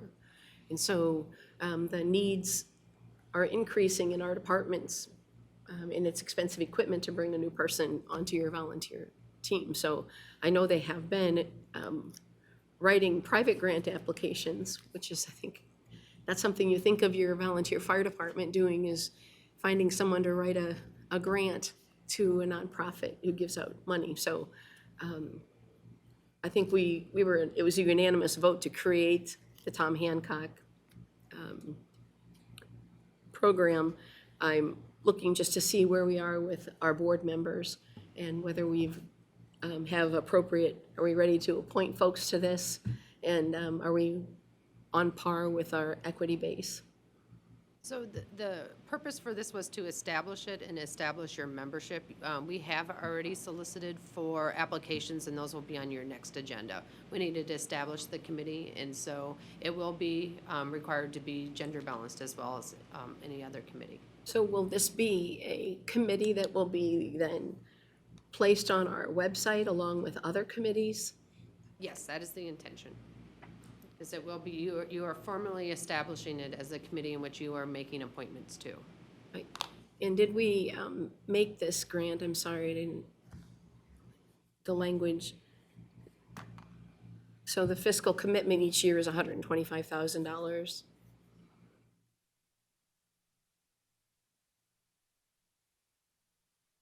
Okay. I will make a motion to approve the resolution. Second. Motion made and seconded to approve the resolution. Just under discussion, I'll make a comment that I concur with Supervisor Wickham and Supervisor McDonough that our volunteer fire departments and EMS providers spend a lot of time fundraising so they can provide the services. And I haven't found the firefighters' breakfasts in the Weight Watchers program that I've been going through, but I still like to frequent those when I can to support our firefighters and all the other fundraising activities that they do. This is, they're going to continue to do that, but this, I do think, for major purchases and expansions will go a long ways towards helping our citizens receive the best services, which we're already receiving. So. All right, all in favor signify by saying aye. Aye. Aye. Carried 3-0. Okay, next up, 7D, resolution approving the lease extension for the Nestler Center for offices of the Department of Human Services. Mr. Chair, we ask that you table this. We do have a work session later in the day to discuss the different options. Okay, I'll make a motion to table. Second. motion made and seconded to table this to later today. All in favor signify by saying aye. Aye. Aye. Carried. All right, 7E, resolution approving the funding request for $1,000 for the Race in the Heartland Conference sponsored by the Dubuque Human Rights Commission. If I might, Mikhail Jackson is here today as part of the organizing group, and I know I invited him to come. The funding proposal has been given to my colleagues, but the amount of our funding, I know the request was for $10,000. Mikhail, do you want to come up, and if there's going to be conversation about this conference? Sure, come on Certainly you forward, yeah. can explain in summary form the background for the conference and where you are with your fundraising dollars and how our commitment can help. Hi, Miguel. You need to give your full name and Morning. your address. Okay.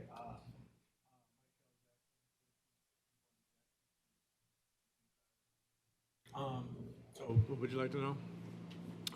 So some background about, So the conference came from a meeting that that a bunch of organizations in Dubuque got together and had at a community foundation. It was in response to a situation with one of the local property management places around Dubuque as it related to a tenant and some, I guess, racial or bias, incident situation. And so from that, we decided to have a race conference. This conference is going to include race, equity, diversity, and inclusion. So it's called Race in the Heartland. And I just got off of vacation and took a vacation prior to planning. I would have named it, Ride in the Heartland. Because then it would have included race, inclusion, diversity, and equity. But in the name. But we have Resources Unite is our fiscal agent. And so all of the funds go through an account that's set up through Resources Unite. We have, so the Human Rights Commission has taken the lead as far as planning it. I'm the organizer, or the conference organizer. But we have many other organizations involved. We have Loris College, where we'll be hosting it on October 18th and 19th. We have professors, keynote speakers, national keynote speakers who are coming from, one from Chicago, one from Florida. We have breakout session. We have over 15 breakout sessions. And the conference will cover, as I said, race, equity, inclusion, and diversity as it relates to education, housing, criminal justice, and the workplace. We have right now accredited the conference for licensure renewal credits for teachers, as well as social work credits. Right now, our HR credits through TRIRA are pending, and we are also applying for CLEs for lawyers for the conference as well. We're also looking to, so funds that we're receiving, they're going towards our speakers, they're going towards our catering for the event. And our marketing. Those are the three big, needs for funds. Also, we're trying to provide scholarships for people in the community who may not be able to afford to go to the conference. Now, our tickets are, right now, our early bird tickets are $75, so it's pretty cheap for a 2-day conference. So I think it's great because we do have cheap for the conference, but it's also going to be a good quality conference as far as our breakout session speakers and how it's put on. Our committee is diverse, made up of women, minorities, just everybody. So I see, if I get a question, I see the Human Rights Department and the Human Rights Commission, the $2,000 and $1,000 for a total of $3,000. Is that the city funds? Is that the City of Dubuque funds, those two categories? Yes, so we submitted a proposal, or the Human Rights, I gotta make sure I get it right. One says the department, one says the Right. commission. The Human Rights Department submitted I guess, something in their budget, and then city council approved it.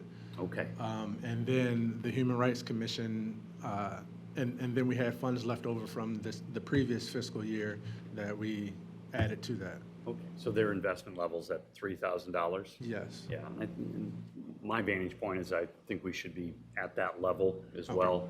I'm very supportive of this type of conference. I think it's very much needed. I think it's great content and, you know, further understanding a little bit. If that level of funding would help, I would be interested in that amount. Yeah, appreciate it.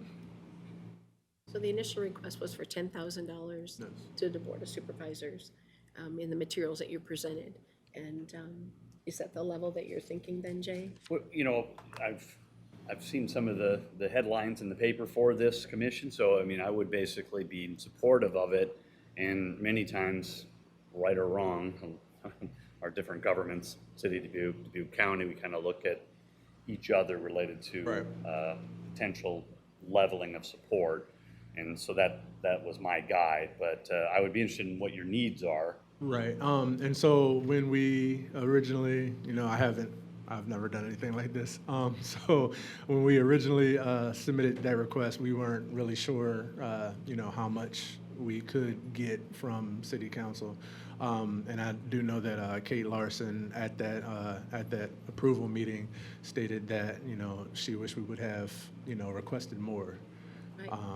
So I'm wondering if you could look at using some of our county dollars and do some marketing to the Western Dubuque Community School District, like maybe include their student government, and so that there's, you know, so many times, you know, Dubuque City Human Rights Commission is involved, but there's a broader community that we certainly represent, that those individuals are likely to want to attend a 2-day conference about inclusion and diversity. So if you could use kind of our support for you to say it has to be county-wide, which is community-wide as well. And so the conference is, you know, focused on the entire heartland. So we're actually going to be branching out to nearby Illinois communities, nearby Wisconsin communities, and then Iowa. I do have a meeting on Thursday with the mayor of Waterloo to discuss, you know, whether it's sponsorship or whether it's, you know, him allocating, or not allocating, but sending a certain number of city employees to the conference from Waterloo. But it's, so the audience, we're hoping to get community members, we're hoping to get CEOs and HR. One of our breakout session speakers, Arthur Taylor, he is working with a local CEO cohort already, and so he's one of our breakout session speakers, and so we're going to collaborate and bring those together as well. But it's certainly going to be, you know, the audience we want to be larger than Dubuque County as well. So. I make a motion to approve the funding request for $3,000 for the Race in the Heartland Conference. And I will second that. Okay. The motion made and seconded is to approve the resolution with the funding request for $3,000 for the Race in the Heartland Conference sponsored by the Dubuque Human Rights Commission. And in discussion, I did see that you're expecting up to 250 attendees. I think that'll also, in addition to addressing a very important topic, it'll have an economic impact on the businesses in the surrounding area as well. I mean, just to add a little bit, the first day we are not providing lunch, and so we are looking to get a line of food trucks out there, so to get money in their pockets for local, so yeah. All right. Okay, all in favor of approving the resolution as amended, all in favor signify by saying aye. Aye. Aye. Carried, 3-0. Thank you. Thank you. Thank you, Mikhail. Okay. How are we doing? Are we, think we have another 10 minutes or a half hour or hour? I'll make a motion to recess for 5 minutes. Okay. Second. Motion to take a 5-minute recess. All in favor signify by saying aye. Aye. Aye. Sheriff's back too. Alphabet soup, and then we have the We're already late for the ATV meeting.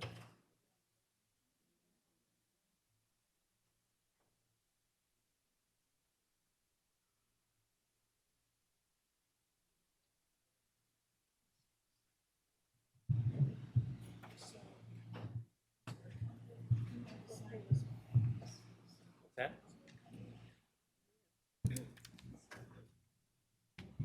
Yes, no, we did.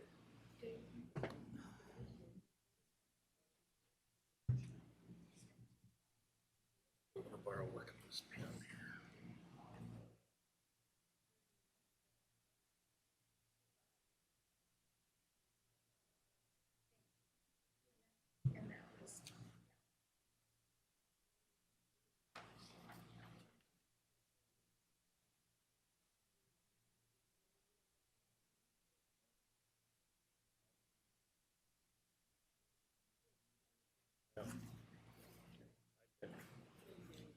Talking about getting these away from our ATV meetings away from the.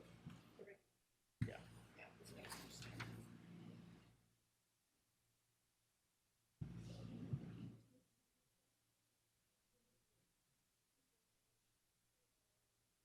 I think I got them. Oh, this is what I need to do, so check it. No, you did, sorry.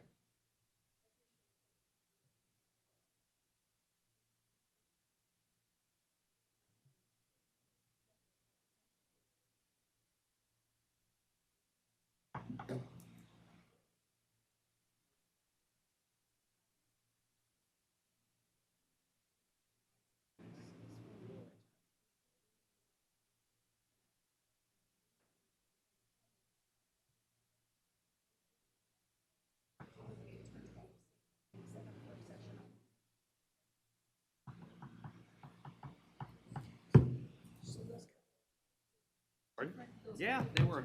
So, you know, Yeah. that's why I presented them the way I did. No, it was good. It was good to see it, and it's, They're difficult. That one was.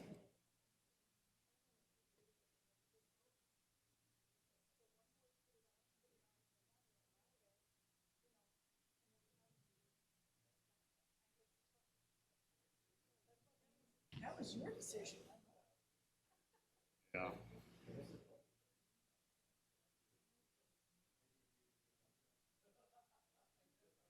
Interesting to see, Anthony, private roads, like, you know, you have the standards, but what's the, you know, is it kind of the engineer's role or more emergency management? Kind of keeping a level of service expectation. Correct. Sorry, I mean, it's already there. It's already there. But Action here, item 7F, resolution approving the lease agreement with Dubuque Idea Campus LLC for lease of office space. 7F.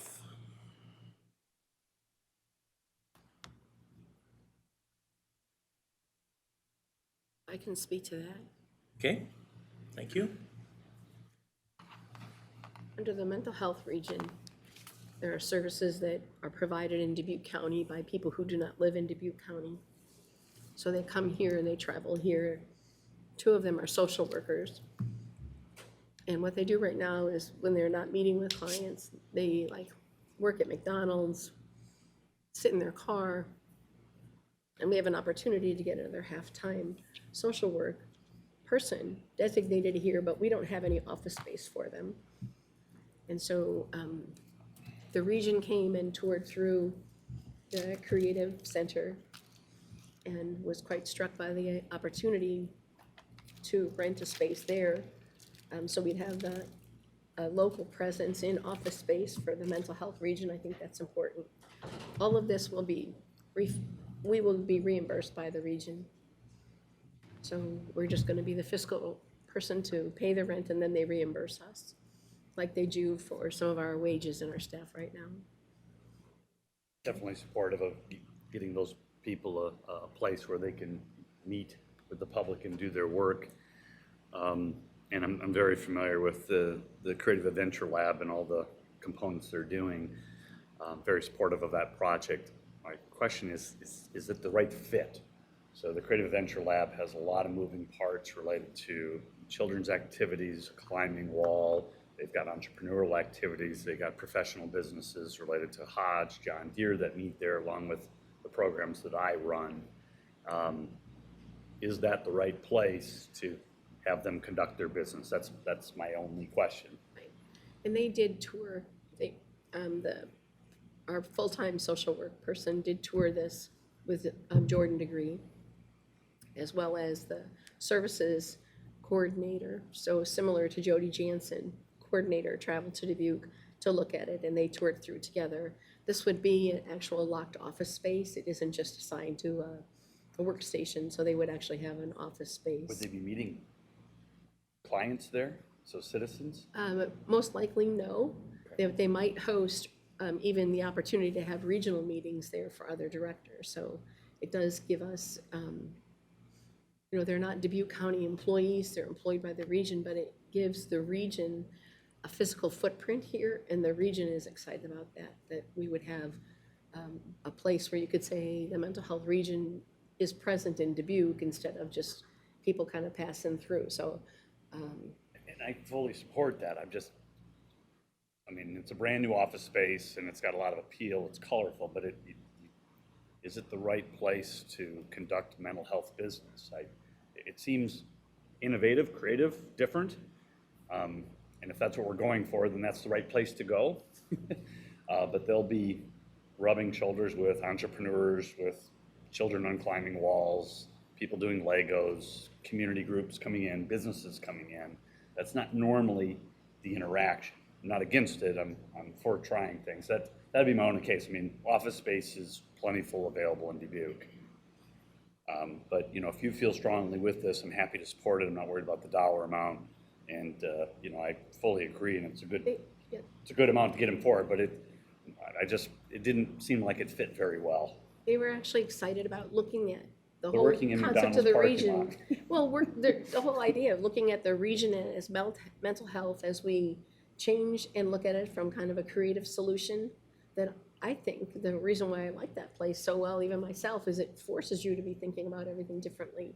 You're surrounded by people who are not thinking about work in the traditional sense of a typical office space. So the two staff persons that were through there were very excited about it, and hopeful that if they make connections to other small offices, if a grant comes through, there'll be other small kind of idea spaces around the county, and that has appeal for us as well. So it'll be, do I think it'll be there long-term? I hope so.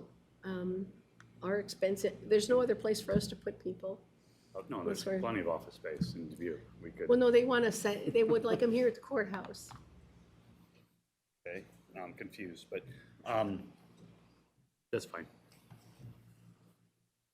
Is the concern, Supervisor Wickham, that it might encroach on the space of others who could be using that I guess facility? You wouldn't normally think of government employees, particularly mental health employees, in a work environment like that. But that's a traditional look, and so if you are looking to do something different, that would be different. That space is traditionally occupied by business. Hodge, John Deere, they've got a lot of theirs. The entrepreneurial community meets there, and they have plenty of other children's and other creative atmospheres. And so On the lower level. it's less traditional government and social services environment. So that's why I just raised the question. I can see why the employees would want to get out of their current environment of working out of as you put it, a car in McDonald's parking lot. This way they'd be out of the rain, they'd get Wi-Fi, they'd get high speed, they'd get, it's a nice amenities, they have an office, a locked door. Those are all good things to conduct business. There's plenty of spaces in Dubuque to conduct business, and probably other settings that are more where they'd be with other social services and or possibly government employees. But if we're looking to do something different, then I absolutely get it, and would be the try, I guess. And that's the intent, to do something different and creative. That's why we're putting them here. It is. All right. What's your pleasure? And it's a zero net cost for the county. County, correct. Okay. I'd like to make a motion to approve Dubuque County being the fiscal agent. I don't know what they're, we have to approve, I'm sorry. I think the resolution. I think just a motion to Just a approve the motion to approve the resolution. resolution. Okay, is there a second? I will second that resolution motion. Motion made and seconded to approve the resolution in 7F. All in favor signify by saying aye. Aye. Aye. Carried 3-0. 7G, resolution approving the lease for juvenile court services office space in the federal building. So this is kind of what I'm talking about. So I mean, we have, you know, other people providing social services, juvenile court services, parole officers, so to speak, in the federal building. And, you know, we're currently paying for that space. Not crazy about the continued increase on this and or the other lesser lease. In the sake of time, I'll make a motion to table. We can have further discussion. I know, okay, there's a motion to table. Second? Okay, it's seconded. Discussion. I know that Budget Director Rundy and Don Sherman and possibly others have been addressing some of our space and lease needs. I don't know how this fits into that discussion, if there's any comment, or is there any? Well, I think we have a work session on it, right? Yep, we're gonna have a work Can we session. talk about it at the work session? Yep. Okay. And this is for a one-year lease, and we anticipate our need for this amount of space next year to change. Okay. So this That's- is only a one-year lease. All right. Okay, motion was made and seconded to table. All in favor signify by saying aye. Aye. Aye, carried. Okay. 7H, resolution, request for payment number 112 for Jumpstart Federal Housing Rehabilitation Payment Program 08-DRH-204 in the amount of $590. I'll make a motion to approve the resolution. Second. Okay, motion made and seconded. All in favor signify by saying aye. Aye. Aye.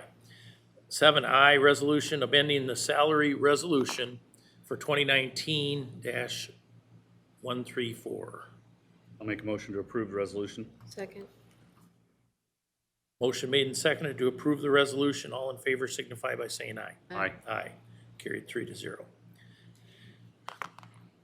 7J, resolution approving the settlement agreement and release in the Akins versus Dubuque County v. Yeager case. We have any, CJ, have any comment on this?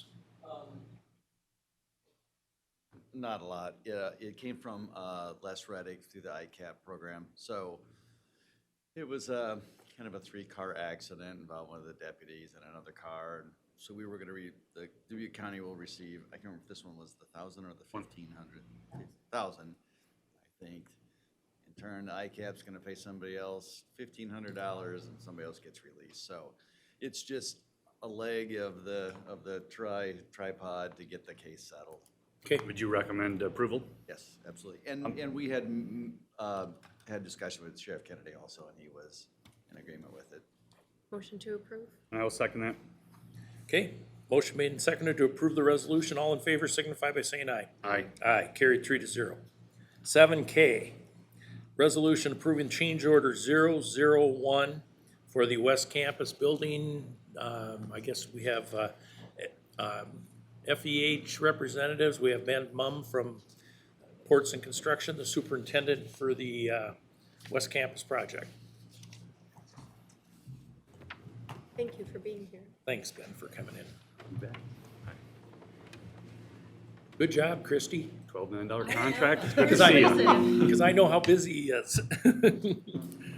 All right. Okay. My light keeps changing. Mary will adjust it. Yep, I figured. So that's why I'm not moving. So change order 1 that is in front of you is a no-cost change. It changes the substantial completion date for the project from the 28th of June. It moves it 23.5 working days to the 2nd of August. And you then also received this morning a copy of the owner-contractor agreement. The substantial completion date in the contract is listed as June 30th of 2019. And we do have liquidated damages on the project that were slated to commence on July 31st of 2019. And so by moving the Phase 1 substantial completion date to the 2nd of August, it would then move the liquidated damages to the 2nd of September in terms of when they would apply for Phase 1 of the project. If you apply the current positioning of the contract, right? But Correct. once we're out of contract, we could change whatever date we wanted, correct? The board could determine any date. You're For the proposing a change in the liquidated- contract, right? Yeah. So when you say the 30 days, you're using what we originally had as the 30 days as a guideline. Yes, I am. Okay, thank you. So that date could be added to this change order, and we could change that date as well. And so, but if we did do 30 days, it would put us, what, September 2nd? Approximately September 2nd, yes. And so September 2nd from July 31st is how many days? And then we would, assuming it's both shop and office, multiply that by 2,200 to get a rate. Yep, we would be Have that number? moving 23.5 days times $2,200. It's $1,000 liquidated damages for the office and $1,200 for the garage building for approximately $51,700. Okay. So the consideration for R&R and for liquidated damage would be about 51,000 that we're providing change contractually. Yes, this was a worst-case scenario in terms of the contract date change, so, I don't know, Ben, if you want to talk about the reason for the request? Well, the request comes from weather. So last winter, if you remember, we ran into a spell in January and February, extreme cold, snow. So that happened to be at the time we were setting our precast, our wall panels. Some of those days, we couldn't even get material because the DOT had restrictions on the roads. So we had crews there, but we just simply couldn't work because of the roads they had restrictions on them. So that's where the 8.5 comes in, is from that time. And then the remainder, it comes from this spring. I think everybody knows we had what I would consider an abnormal amount of rain and rain delays, a wet site, wet in the building. So that's where the remainder came from. It just simply, it was too wet for us to work on some of our site work. We had too much humidity in the building, so we brought in some equipment to mitigate that, but that took time as well. And then I guess I would comment on the rate.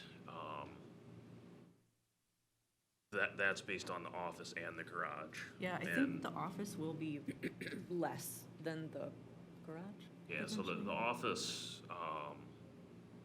will be ready when the county is ready to move in, when they have their furniture deliveries. So we didn't really have any delays on that building that were requested. This was primarily geared toward the garage and the shop building. Okay, so I don't know if I need to add clarification, I guess, to the change order, that it would apply only to that building, or by the time we issue substantial completion for the office, then it would just negate any liquidated damages that would then apply.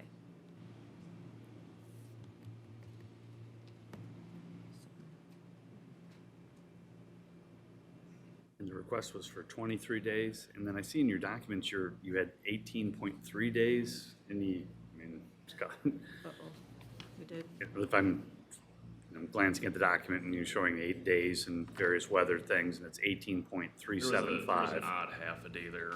Or are you looking at this one? I just wasn't following Yeah, exactly the your reason math for on that, 20-some days. So this was from our subcontractor that did the building erection. he had shown us that he was delayed 18.375 days based on his foreman's logs. We felt that only 8.5 of those were weather related. Some of those were conditions that didn't apply to us bringing those to you. Are you releasing all your subs of their contingencies and liquefied damages? No. You're not releasing them? Well, in your contracts, do you have timeframes and liquidated damages to your subs? Only our contract ties back into with our subs to our contract with the county. So if there was something that So these dates came back potentially on, could be on in. ports, and we go back to some of them as well. My question would be, is Portson applying any liquidated damages to any of your subs? We have not. Do you anticipate doing that between now and September 2nd? No.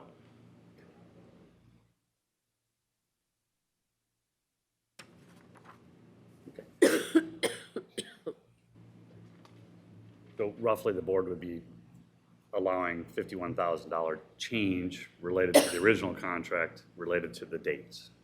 Is that, Well, and and you're a little bit off on that. If Yeah, you're thinking we're gonna be able to move in the building will be The office. done? The office, excuse me, the office building? The office will be move-in ready. Well, if furniture goes in the 22nd, it would be move-in ready the end of July. The question is just what services need to get lined up on the owner side prior to occupancy, because the building will be occupiable.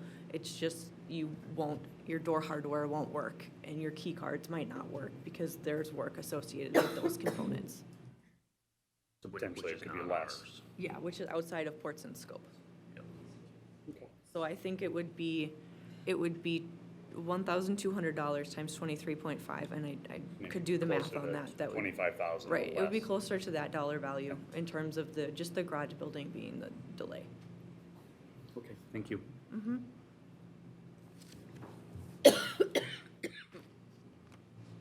Any other questions? Make a motion to approve the change order. Okay, it's a motion to approve the change order? With the resolution that's proposed? Yes. Okay, I will second that for the completion date. Yes. Motion made and seconded to approve the change order in 7K. All in favor signify by saying aye. Aye. Aye, carried 3-0. Thank you. Appreciate it. Thank you. Do you want my hard copy to sign, or do you not need it for the? Okay, We're moving. 7L, resolution approving the memorandum of understanding from the Urban County Coalition. Motion to approve the resolution. I will second that. Okay, motion made and seconded to approve the resolution. All in favor signify by saying aye. Aye. Aye, carried 3-0. Resolution 7M, resolution approve necessary documents with Jim Schroeder Construction Incorporated for the bridge replacement project on Derby Grange Road, project BROS-SWAP-CO 3187-FE 31. Anthony? Yeah, everything looks good with this contract. We'll have to follow the same procedures we did on the last few, where we'll get you to electronically sign that, Chairman Baker. But otherwise, that looks good. Okay. What's your pleasure, supervisors? Make a motion to approve. Second. Motion made and seconded to approve the resolution. All in favor signify by saying aye. Aye. Aye. The amount of that was $399,860.24. 7N, resolution to approve the agreement with the city of Piasta for install curb and gutter and resurface Brady and Deerwood Streets project. The amount of that is $15,246. I'll make a motion to approve. Second. Okay, motion made and seconded to approve the resolution. All in favor signify by saying aye. Aye. Aye, carried. All right, 7O, resolution. Approve the agreement with the city of Rickardsville for the St. Joseph's Drive reconstruction project in the amount of $24,000. Motion to approve. I will second that motion. Motion made and seconded. All in favor signify by saying aye. Aye. Aye, carried. 7P, resolution approve the temporary delayed travel restrictions of county roads on September 7, 2019 for the annual Cheryl Festival Parade. And I think it was about an hour.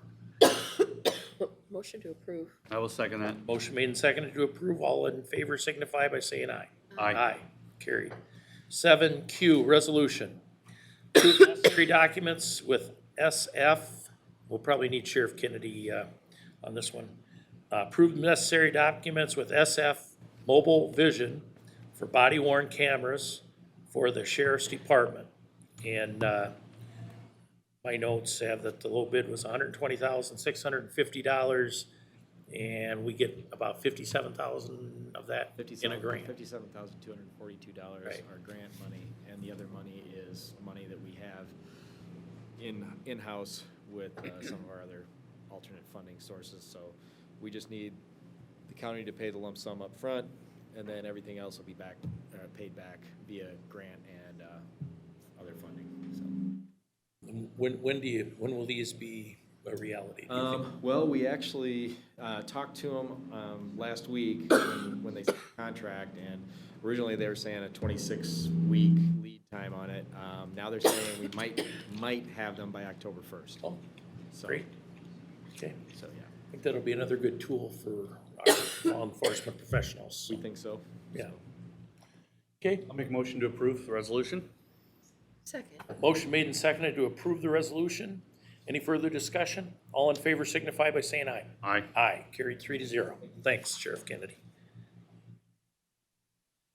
Okay, number 8 on the agenda, communications. We have proof of publication, zoning cases. Have none. Then we have 8B, annual update, manure management plan, Goose Hill Pork LLC. Make a motion to receive and file. Second. Okay, motion made and seconded to receive and file. All in favor signify by saying aye. Aye. Aye. We have DNR construction permit application, CNR Swine LLC. That's item 8C. I don't see that on here. I'll make a motion to table. Yeah, I don't have it on mine. It's separated. It's 8C. I have it. It's right after the, Oh, it's, okay, after the- 8B, 8C, I didn't catch that. Let's see. I probably looked at it. CR, okay, I got it. CR Swines LLC. Okay, just looks like the same document. Okay, I'll make a motion to receive and file 8C. Okay, second. okay, all in favor of receiving and filing signify by saying aye. Aye. Aye, carried. 8D, letter from the City of Holy Cross regarding voluntary annexation. That's for informational purposes. Make a motion to receive and file. Second. Okay, motion made and seconded to receive and file. I just want to point out, it's labeled as 7D on our Dropbox, but it's 8D on the agenda. All in favor signify by saying aye. Aye. Aye, carried. 8E from the City of Dubuque, and this is a letter from City of Dubuque regarding consultation with affected taxing bodies for Sky Blue Estates Housing Renewal Area Plan. Make a motion to receive and file. Okay. Any discussion? All in favor signify by saying aye. Aye. Aye. 8F, letter from Dubuque County Assessor regarding assessment appeals. There were numerous appeals listed. They were. Make a motion to receive and file. Second. Okay. All in favor of receiving and filing the communication signify by saying aye. Aye. Aye. Carried. 3-0. 9, under the agenda, item number 9, appointments. 9A1, MHDD Stakeholder Committee, 1 vacancy for an unexpired term ending June 30, 2021. 3 vacancies for 3-year terms ending June 30, 2022. This concerns the, Residents, of Deb Lang. and have we She lives in Oskaloosa, Iowa. Right, one lives in Oskaloosa that didn't have their town on there, the other is in Dubuque. Dubuque. So- Is there a requirement of residents to serve on our? I talked with County Attorney May just briefly about this. This is your own appointed committee, so it's not one under Iowa code. So I believe that you can appoint whomever you want. Do you agree with that as well? Since it's not in state code that they have to be a Dubuque County resident. Okay. Apparently, the individual works in Dubuque but doesn't live here. She's an active participant in the Brain Health Group through the Community Foundation. She's also actually our Dubuque County representative as a provider on the Eastern, the mental health region. So she is in our monthly meetings. She represents us there. She's certainly a well-qualified individual. Make a motion to approve. Okay, motion to I will approve. second that. Okay, that's the application of Deb Lang. All in favor signify by saying aye. Aye. And then we have 3 vacancies for the 3-year terms ending June 30th, 2022. We have Carrie Merrick. We have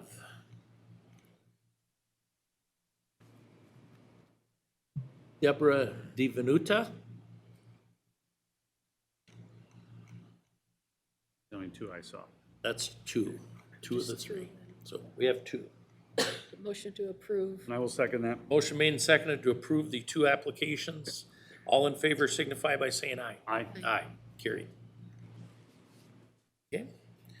And 9B is open vacancies on boards and commissions. That's for informational purposes only. 10, personnel requisitions. Not seeing any. 11, tabled and pending items. We have any other tabled or pending items that we're addressing? Mr. Chair, can I have you go, I believe, did you vote on Michelle Schmidt for the stakeholders? Did we miss one? That is on page 290. Michelle Schmidt. 290. Oh, hers was typed, Oh, so it combined, so no, we did not. I see that now. Yeah, because we only did 2. We did Carrie Merrick and Deb DiVenuta, and I apparently missed this one, and I'm still not finding it. I'm on 290. Yeah, it's, Okay, Carrie. yeah, I'll make a motion to approve Michelle Schmidt. Okay, I see Michelle Second. Schmidt. second. Okay. All in favor of the appointment signify by saying aye. Aye. Aye. Thank you. I think what might have happened is, I think Carrie Merrick had an application and then she showed up as a reference. So I thought that the document was related to that. So, Okay. my apologies. Good catch. All right, any other tabled or pending items? We've already addressed the one from this morning. Okay, we have public comments. At this time, anyone may address the board on matters of which are of concern to that person and which are not agenda items. Please go to the podium, state your name and home address. Make your comments, however, no formal action on your comments may be taken at this time because of the notice requirements. Seeing none, I'll entertain a motion. Can we roll right into entrance permits? Mary, is that appropriate? And do we need to leave this meeting open? Because we're anticipating something later today, I'm sorry. Do we need to leave our formal meeting open? I think we just go right into entrance permits as request. Is that true? Does the board want to go to entrance? Where are permits? the entrance permits on the agenda? Oh, okay. So they're next up. But that concludes our regular meeting, correct? Okay. That's, and